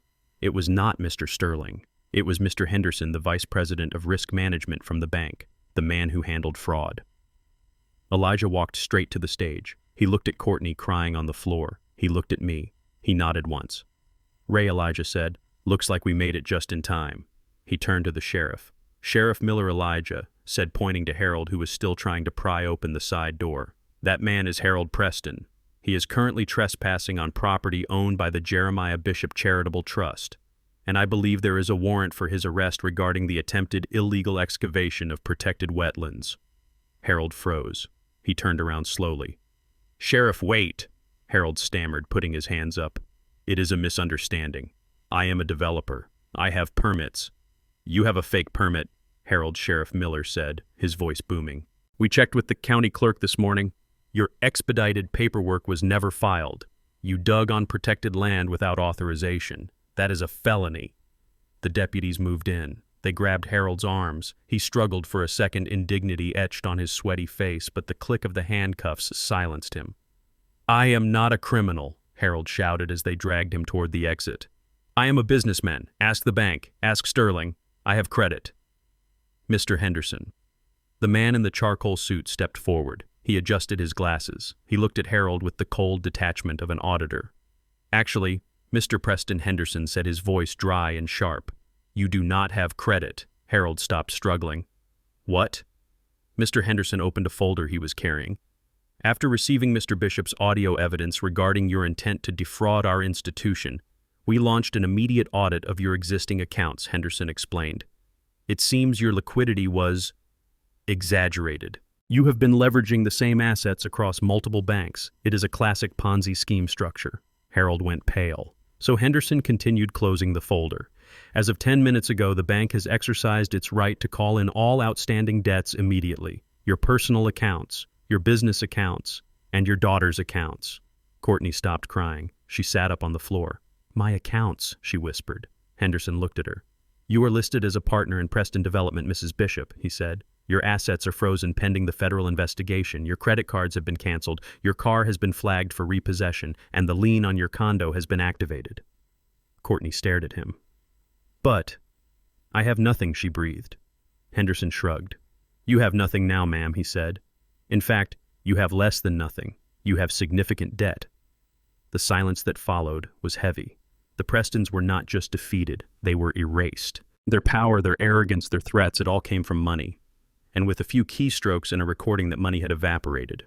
I looked at Harold. He was sagging in the deputy's grip. He looked old. He looked like the con man he truly was. "Ray," he croaked, looking at me with desperate eyes. "Ray, please." "The bail. I cannot go to jail, Ray. I have a heart condition. Help me. Put up the land for my bail." I stood on the edge of the stage. I looked down at him. I remembered the way he had laughed when he sent me to mow the lawn. I remembered the way he had planned to send my son to prison. "My land belongs to the orphans, Harold," I said calmly, "and they do not bail out criminals." "Take him away, Sheriff," I said. The deputies dragged him out. His expensive shoes dragged across the floor, leaving scuff marks that would be the only legacy he left in this house. Courtney was still sitting on the floor. She looked at her hands. She looked at her dress. She looked at Marcus. "Marcus," she whispered, "help me. We can fight this. My dad, he made mistakes, but we are a team." Marcus stood up from the edge of the stage. He walked over to her. He looked down at his wife. He reached into his pocket. He pulled out his car keys, the keys to the luxury SUV that Harold had leased for him. He dropped the keys on the floor next to her. "They are going to repossess it anyway," Marcus said, his voice devoid of emotion. "You might as well give it to them now." Marcus Courtney sobbed, reaching for his leg. "Where will I go? I have no money. I have no home." Marcus stepped back, avoiding her touch. "You have a PhD candidate in Connecticut," Marcus said. "Go ask him for help. Maybe he has room in his dorm." He turned away from her. He walked over to me and Viola. He looked at his mother. He saw the fire in her eyes that was just starting to fade back into kindness. "Mom," he said, his voice cracking. "Dad." I put my hand on his shoulder. "Not here, son," I said. "Not now." Elijah walked up to us. He was smiling a tired, victorious smile. "The injunction is permanent," Ray Elijah said. "The trust is active, the house is secure, and the environmental charges will keep Harold tied up in court for the next 10 years. "Thank you, Elijah," I said, shaking his hand. Henderson, the bank rep, cleared his throat. "Mr. Bishop," he said, looking at me with new respect. "We apologize for the oversight. The bank had no idea the loan was predatory. We will be conducting a full internal review." "You do that," I said. "And make sure you check Mr. Sterling's emails while you are at it." Henderson nodded and walked away. I looked around the room. It was over. The empire of lies had collapsed. Courtney was still weeping on the floor, a fallen queen with no kingdom. Sheriff Miller walked back in. "Ray," he said, "do you want us to remove the woman too?" I looked at Courtney. "Yes," I said. "She is trespassing." Two deputies walked over and gently but firmly lifted Courtney to her feet. She did not fight. She was too broken. She let them lead her out. As she passed me, she did not look up. She stared at the floor, her spirit crushed under the weight of her own greed. When the doors closed behind her, the silence in the room finally felt clean. It was just me, Viola, Marcus, and Elijah, the family, or what was left of it. Viola took my hand. "Ray," she said softly, "we did it." I looked at the empty stage. I looked at the dark corners of the hall. "We did not just win, Viola," I said. "We survived." I turned to Marcus. He was trembling. "Come on," I said. "Let's go downstairs. The basement is not much, but it is safer than this place." "We do not have to sleep in the basement anymore, Dad," Marcus said, wiping his eyes. "It is your house." "No, son," I said, looking at the grand chandelier. "It is the children's house now. We are just the caretakers. And that is exactly how I wanted it." I walked toward the exit, my arm around my wife, my son following behind. The dominoes had fallen exactly as I had planned. And for the first time in months, I could breathe. The ballroom was empty now, save for the four of us standing in the wreckage of what was supposed to be the social event of the season. The silence was heavy and suffocating. The air conditioner hummed a low, monotonous drone that sounded like a funeral dirge. Marcus stood alone in the center of the dance floor. He looked like a man who had survived a plane crash only to realize he was stranded on a desert island. His tuxedo was rumpled, his tie was loose, and his face was a mask of absolute shock. He looked at the door where the police had dragged Harold away. He looked at the spot where Courtney had been weeping on the floor. And then he looked at me. He took a deep breath and straightened his spine. It was a reflex, a muscle memory of the arrogance he had worn like armor for the last 5 years. He wiped his face with a trembling hand and tried to salvage the only thing he thought he had left. "Fine," Marcus said, his voice hollow and scraping against the silence. "Fine. You took the house, Dad. You put Harold in jail. You destroyed my marriage. I hope you are happy." I looked at him calmly. "I am not happy, Marcus," I said. "I am just finished." Marcus laughed, a bitter, broken sound. "You think you have won it all," he said, stepping forward. "You think you left me with nothing. But you forgot one thing, Dad. You forgot the company." He pointed a finger at me, trying to regain some semblance of power. "I signed the transfer papers last week," he said, his voice rising. "Before the power of attorney. Before the drama. I legally own Bishop Construction. I am the CEO. I control the accounts. I control the contracts. And on Monday morning, I am going to fire every single person who is loyal to you. I am going to sell the equipment. I am going to liquidate the assets. And I am going to use that money to fight you for this house until the day I die." He was panting now, fueled by spite. "You might have the land, Ray, but I have the machine," he spat. "I have the business you spent 40 years building, and I am going to burn it to the ground just to spite you."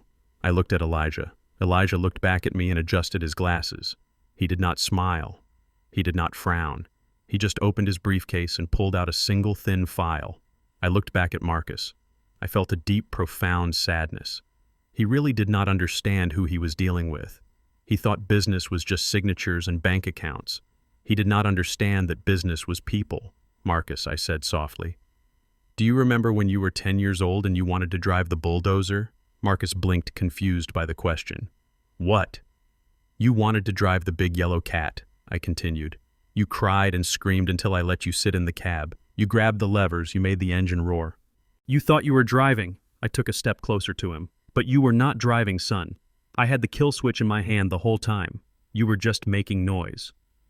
Marcus sneered. "I am not 10 years old anymore, and you do not have a kill switch. I own the corporation. It is filed with the Secretary of State." I nodded. "You are right. You own the corporation.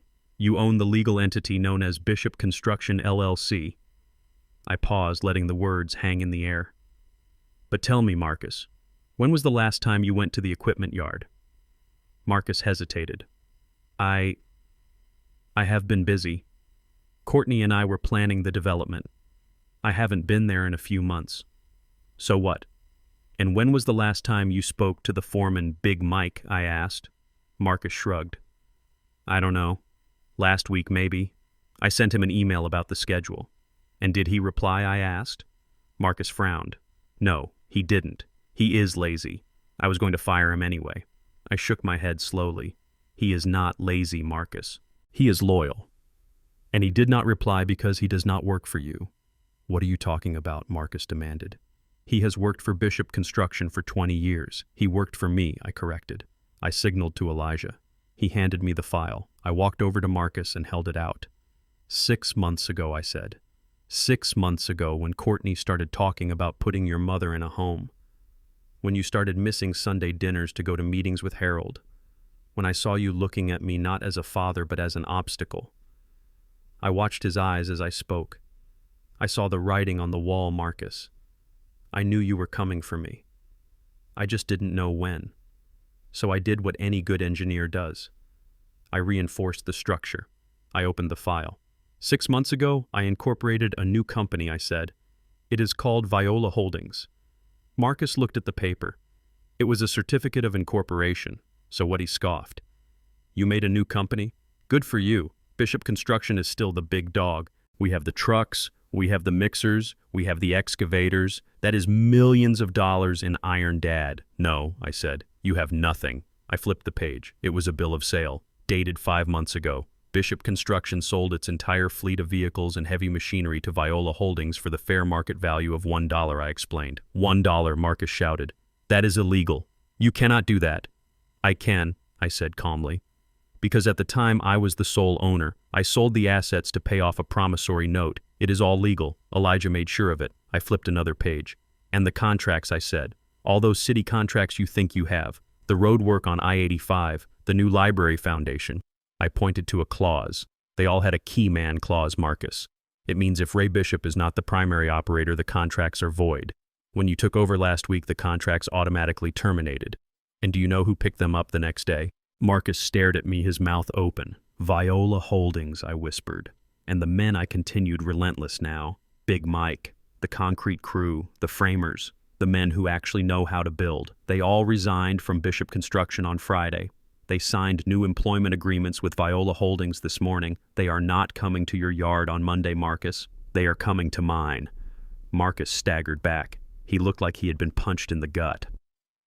So I have nothing, he whispered. Not exactly, I said, closing the file. I handed the file to him. He took it with limp hands. You have the name, I said.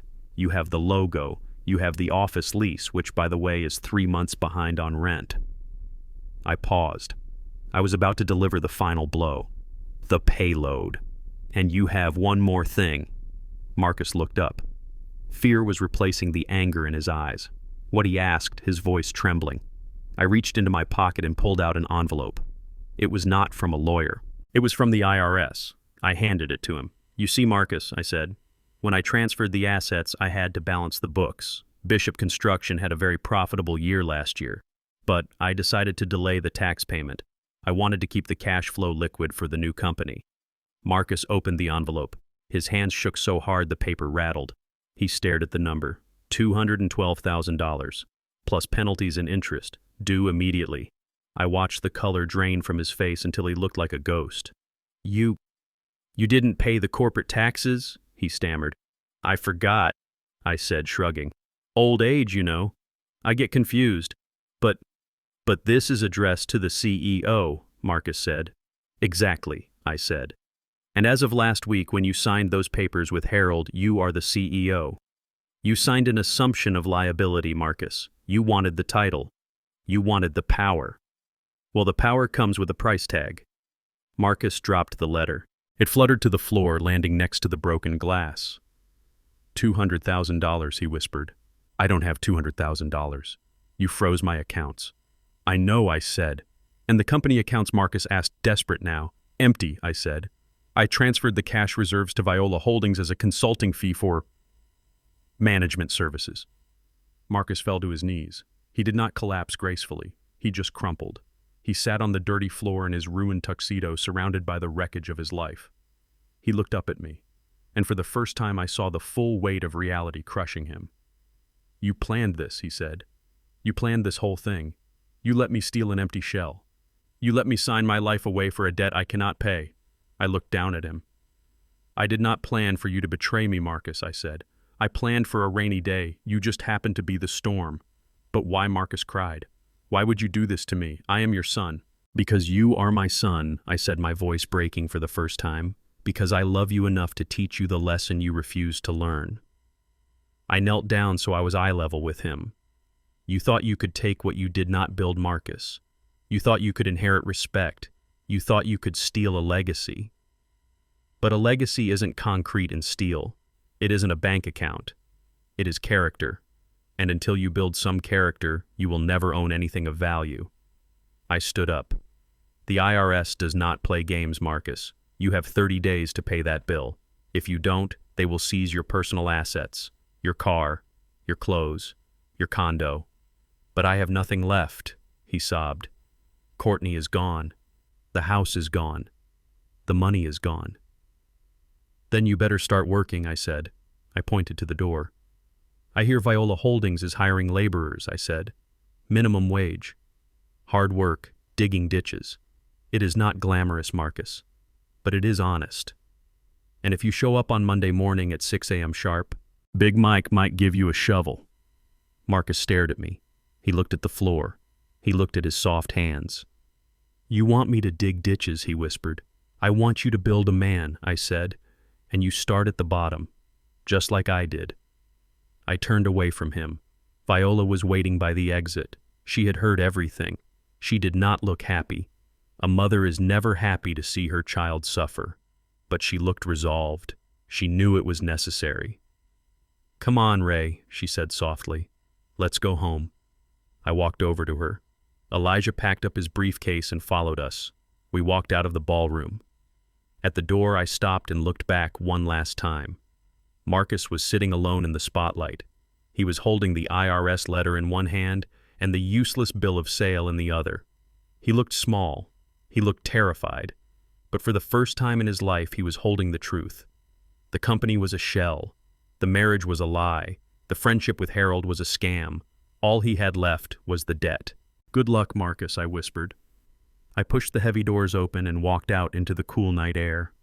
The stars were shining above the city of Atlanta. Somewhere out there in the darkness, my excavators were parked safe and sound in a new yard ready to build a new future. I took Viola's hand. "You know," I said as we walked to the truck. What she asked. "I think I might retire for real this time," I said. Viola laughed, a warm, genuine sound that washed away the ugliness of the night. "You will never retire, Ray Bishop," she said. "You will be building something until the day you die." Maybe, I said, smiling. "But from now on, I am only building for us." I started the engine of the old truck. It roared to life, strong and reliable. We drove away, leaving the empty shell of Bishop Construction behind us in the rearview mirror. It was just a name now, a ghost. But we were alive, and we were free. The sound of the handcuffs clicking on Harold's wrists had faded, but the echo remained in the silent ballroom. The party was over. The guests had fled like rats from a sinking ship, leaving behind half-eaten canapes and spilled wine that looked like blood on the polished oak floor. The only people left were the law and the family, or what used to be a family. Sheriff Miller walked back into the room.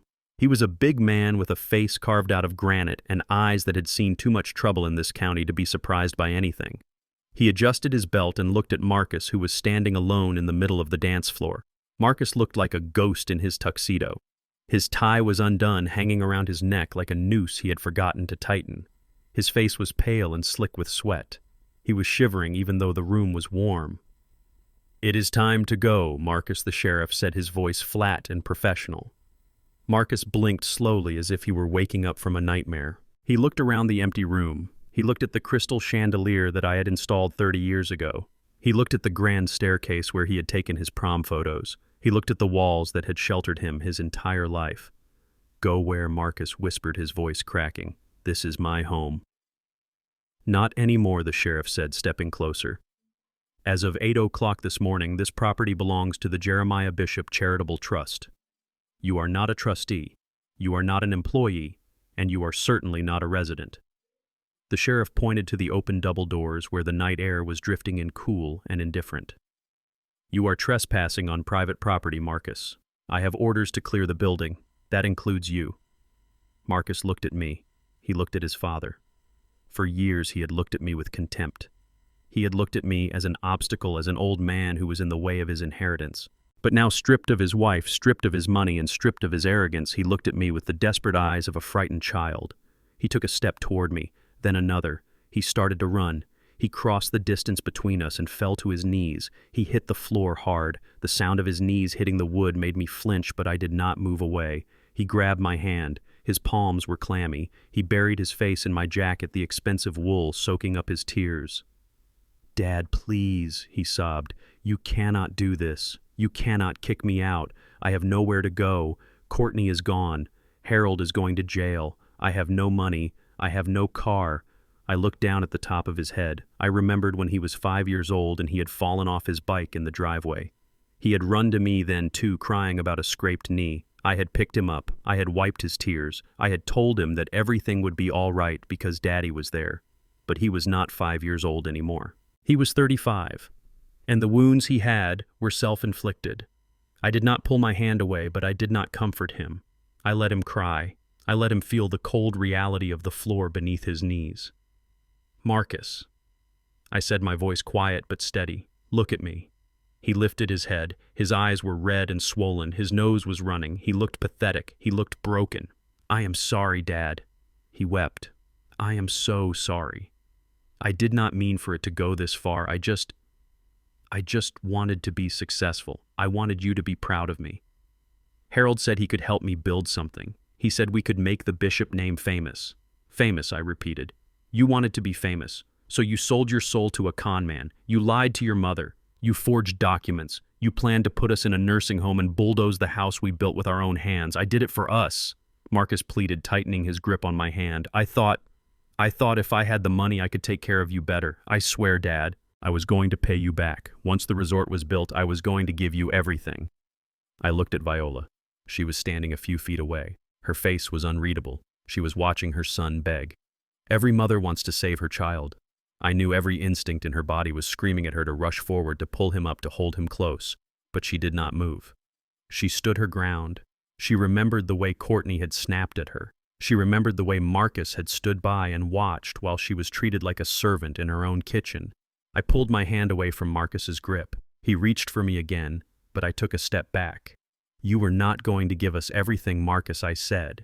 You were going to give us charity, and there is a big difference. I pointed to the spot on the floor where Viola had knelt earlier that evening to wipe the shoe of the rude guest. Do you see that spot, Marcus? I asked. He looked at the floor, confused. That is where your mother knelt, I said, my voice hardening. That is where she lowered herself to clean the dirt off a stranger's shoe because she was trying to protect you. She was trying to play the role you forced her into. She swallowed her pride. She swallowed her dignity. Just so you could have your party. Just so you could play the big shot. I felt the anger rising in my chest again, not the hot, explosive anger of before, but a cold, heavy weight. I can forgive the money, Marcus. Money is just paper. I can make more. I can forgive the house. It is just wood and brick.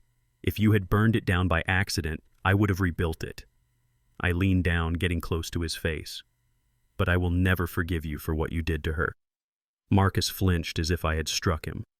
You let them humiliate her, I whispered. You stood there in your tuxedo drinking my wine, and you watched your wife and her father treat your mother like a maid. You watched them laugh at her. You watched them order her around. And you said nothing.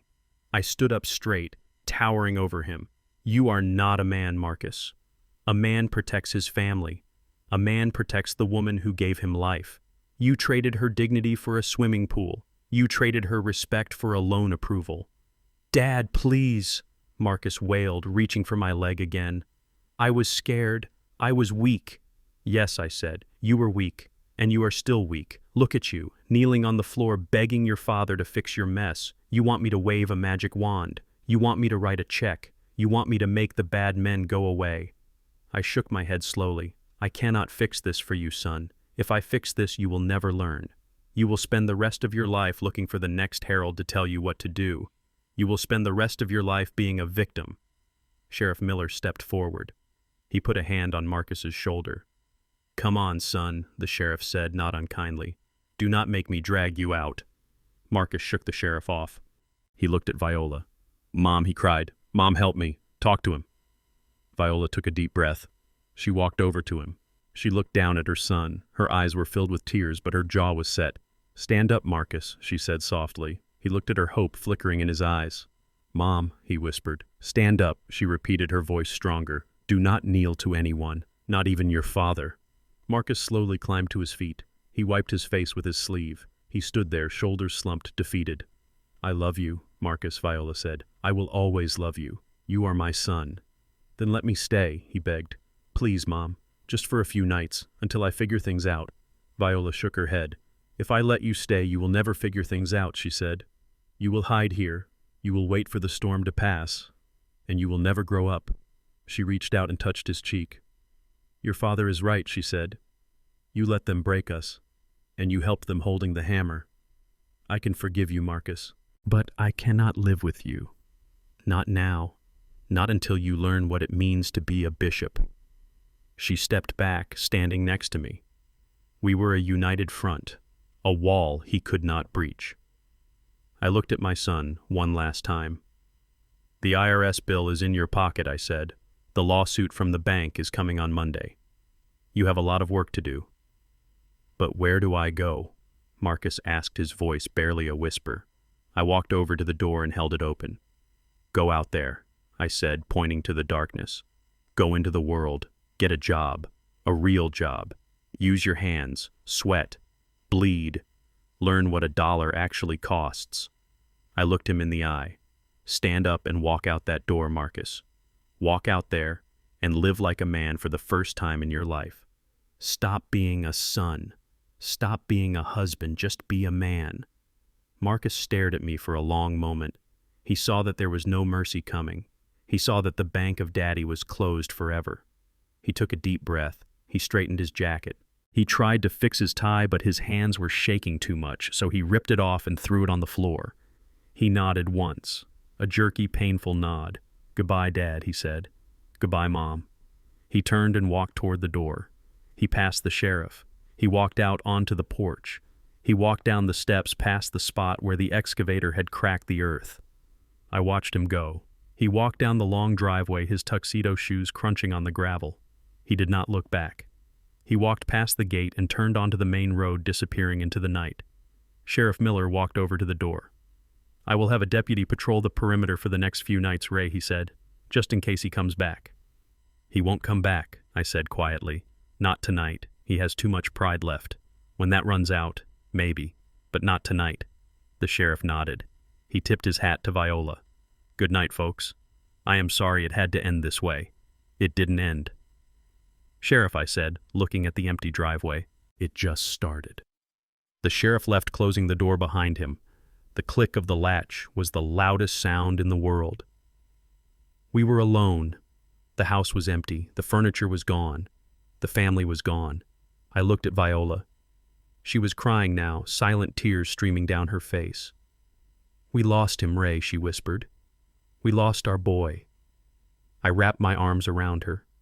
I pulled her close, feeling her trembling against me. "We did not lose him, Viola," I said, resting my chin on her head. "We set him free. He was drowning in that life. He was drowning in the easy money and the lies. We just kicked him to the surface." "But will he swim?" she asked. "I don't know." I admitted, "I honestly don't know. But he is a bishop, and bishops do not sink." I looked around the ballroom. The stage lights were still on, illuminating the dust motes dancing in the air. "This house feels so big," I said. "It feels empty," Viola said. "We will fill it," I said. "With what?" she asked. "With the truth," I said. "And with children." I took her hand. "Come on," I said. "Let's go downstairs. I think there is still a bottle of wine that Harold didn't find." We walked through the silent house. We walked past the ghosts of the party. We walked past the echoes of the betrayal. We went down to the basement, our bunker, our command center. I poured 2 glasses of cheap red wine. We sat on the pull-out sofa. "To the future," I said, raising my glass. "To the future," Viola whispered, clinking her glass against mine. We drank. Outside, the wind howled through the trees. It was a cold wind, but inside, we were warm. We had survived the fire, and from the ashes, we would build something new, something that no one could ever take away. I closed my eyes and listened to the silence. It was the most beautiful sound I had ever heard. 3 months have passed since the night the lights went out in the ballroom. 3 months since the sirens faded and the screaming stopped. I am sitting on the back porch of the house I built, watching the sun rise over the Georgia pines. The air is crisp and cool. The excavators are gone. The scars in the earth where they tried to dig that pool have been filled in. I replanted the grass myself. It is green again. It is whole again, just like us. Viola is sitting next to me in the rocking chair. She is knitting a blanket. She is humming a song I have not heard her sing in years. It is a gospel song about a storm passing over. She looks younger. The lines of worry that had etched themselves into her forehead are smoothing out. She is not afraid of the doorbell anymore. She is not afraid of her own phone. We are drinking tea from simple ceramic mugs. The expensive crystal is packed away in boxes in the attic. We do not need it. We do not need to impress anyone. Technically, we do not own this house anymore. The deed is held securely in the vault of the Jeremiah Bishop Charitable Trust. On the 1st of every month, I write a check for $2,000. It is the market rate for rent. I mail it to Elijah's office, and from there, the money goes to the St. Jude's Home for Children downtown. Some people might think it is strange for a man to pay rent to live in his own house, but every time I sign that check, I feel a sense of pride I cannot describe. That money is not going to a bank. It is not going to a greedy developer. It is buying school books. It is buying warm coats for orphans. It is turning the greed of my family into hope for someone else's family. Elijah came by yesterday with the final report on the legal fallout. He calls it the cleanup. I call it the reckoning. Harold Preston is currently residing in the county jail awaiting trial. The list of charges is longer than my arm. Bank fraud, wire fraud, environmental negligence, conspiracy. Mr. Sterling the banker testified against him to save his own skin. It turns out Harold had been running this shell game for a decade. He was not a tycoon. He was a gambler who used other people's money as chips. And when the chips ran out, the house collapsed. He will likely spend the rest of his life in a cell that is smaller than my guest bathroom. Courtney did not fare much better. Without her father's protection and without Marcus's credit, she was exposed. The bank seized her condo. They repossessed her car. She moved back to Connecticut last month. Elijah tells me she is living in a small apartment working as a receptionist at a dental office. She tried to sue us for emotional distress, but the judge threw the case out before it even reached the docket. The medical records I found in the safe made sure of that. And then there is Marcus. I put my mug down on the railing. I look out at the tree line. I drove by the industrial district last week. I did not tell Viola, I just wanted to see. I parked my truck across the street from the regional distribution center for a large shipping company. It is hard work. It is loud work. I watched the shift change at 6 a.m. Men were walking out tired and dirty carrying their lunch pails. And there he was. He was wearing a neon safety vest and steel-toed boots. He looked thinner. The softness around his jawline was gone, replaced by the sharp angles of fatigue. He was not walking with that arrogant swagger he used to have. He was walking with the heavy, purposeful gait of a man who has spent 8 hours lifting boxes. He stopped at the gate to light a cigarette. He looked at his hands. They were not manicured anymore. They were rough. They were dirty. He looked up, and for a second I thought he saw me. I held my breath. I wanted to wave. I wanted to call out his name. But he just looked at the traffic, pulled his collar up against the wind, and walked toward the bus stop. He did not get in a luxury SUV. He got on the city bus, on the city. I watched the bus drive away, and I smiled. It was not a smile of malice. It was a smile of relief. He is doing it. He is actually doing it. He is surviving. He is not calling me for money. He is not begging his mother for a place to stay. He is waking up every morning, putting on his boots and earning his bread. It is the hardest thing I have ever had to watch. No father wants to see his son struggle. But I know that struggle is the only thing that can save him. He is in the forge now. The heat is burning away the impurities. It is burning away the entitlement. And if he stays in the fire long enough, he will come out as steel. Viola stops knitting. She reaches out and touches my hand. Her skin is warm. "Did you see him?" she asks softly. I look at her. Of course she knows. She always knows. "I saw him," I say. "How did he look?" she asks. Her voice is steady, but her eyes are wet. "He looked tired," I say. "He looked hungry." Viola nods slowly. She looks down at her knitting. "Good," she whispers. "That means he is awake." We sit in silence for a while, watching the world wake up. The birds are singing in the oak tree, the same oak tree that almost got cut down for a vanity project. It is still standing. Its roots are deep, just like us. "Do you think he will come back?" Viola asks. "One day," I say, "when he has paid his debt to himself. When he can look me in the eye, not as a boy who wants something, but as a man who has something to offer." "And if that takes 10 years, she asks. "Then we will wait 10 years, I say. "We have time, Viola. We have this house, we have each other, and we have our dignity." She squeezes my hand. "You know, Ray," she says, "I was so afraid of the silence. When the party stopped, when everyone left, I thought the silence would be unbearable. I thought it would feel empty. And now I ask." She smiles, a beautiful, radiant smile. "Now it feels like music," she says. I lift my mug to my lips. The tea is cold, but it still tastes good. "We have won a war, Viola and I.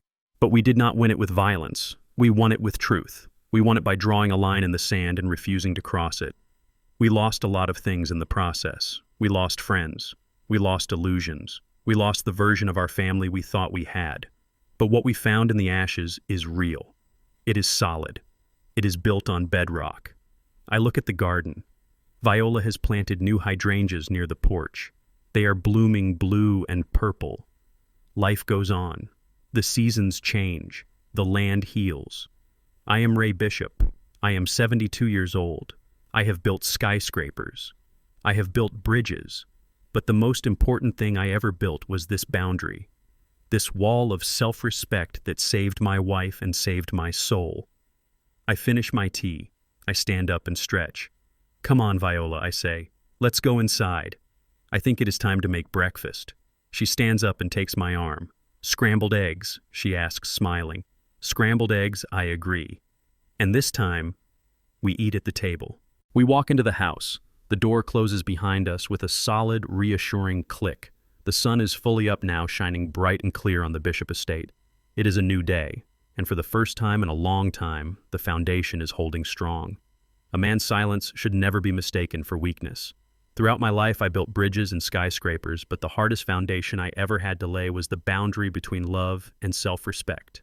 We often blind ourselves to the toxicity of our own children, hoping they will change. But true love isn't about enabling their greed, it is about teaching them accountability, even if the lesson breaks your heart.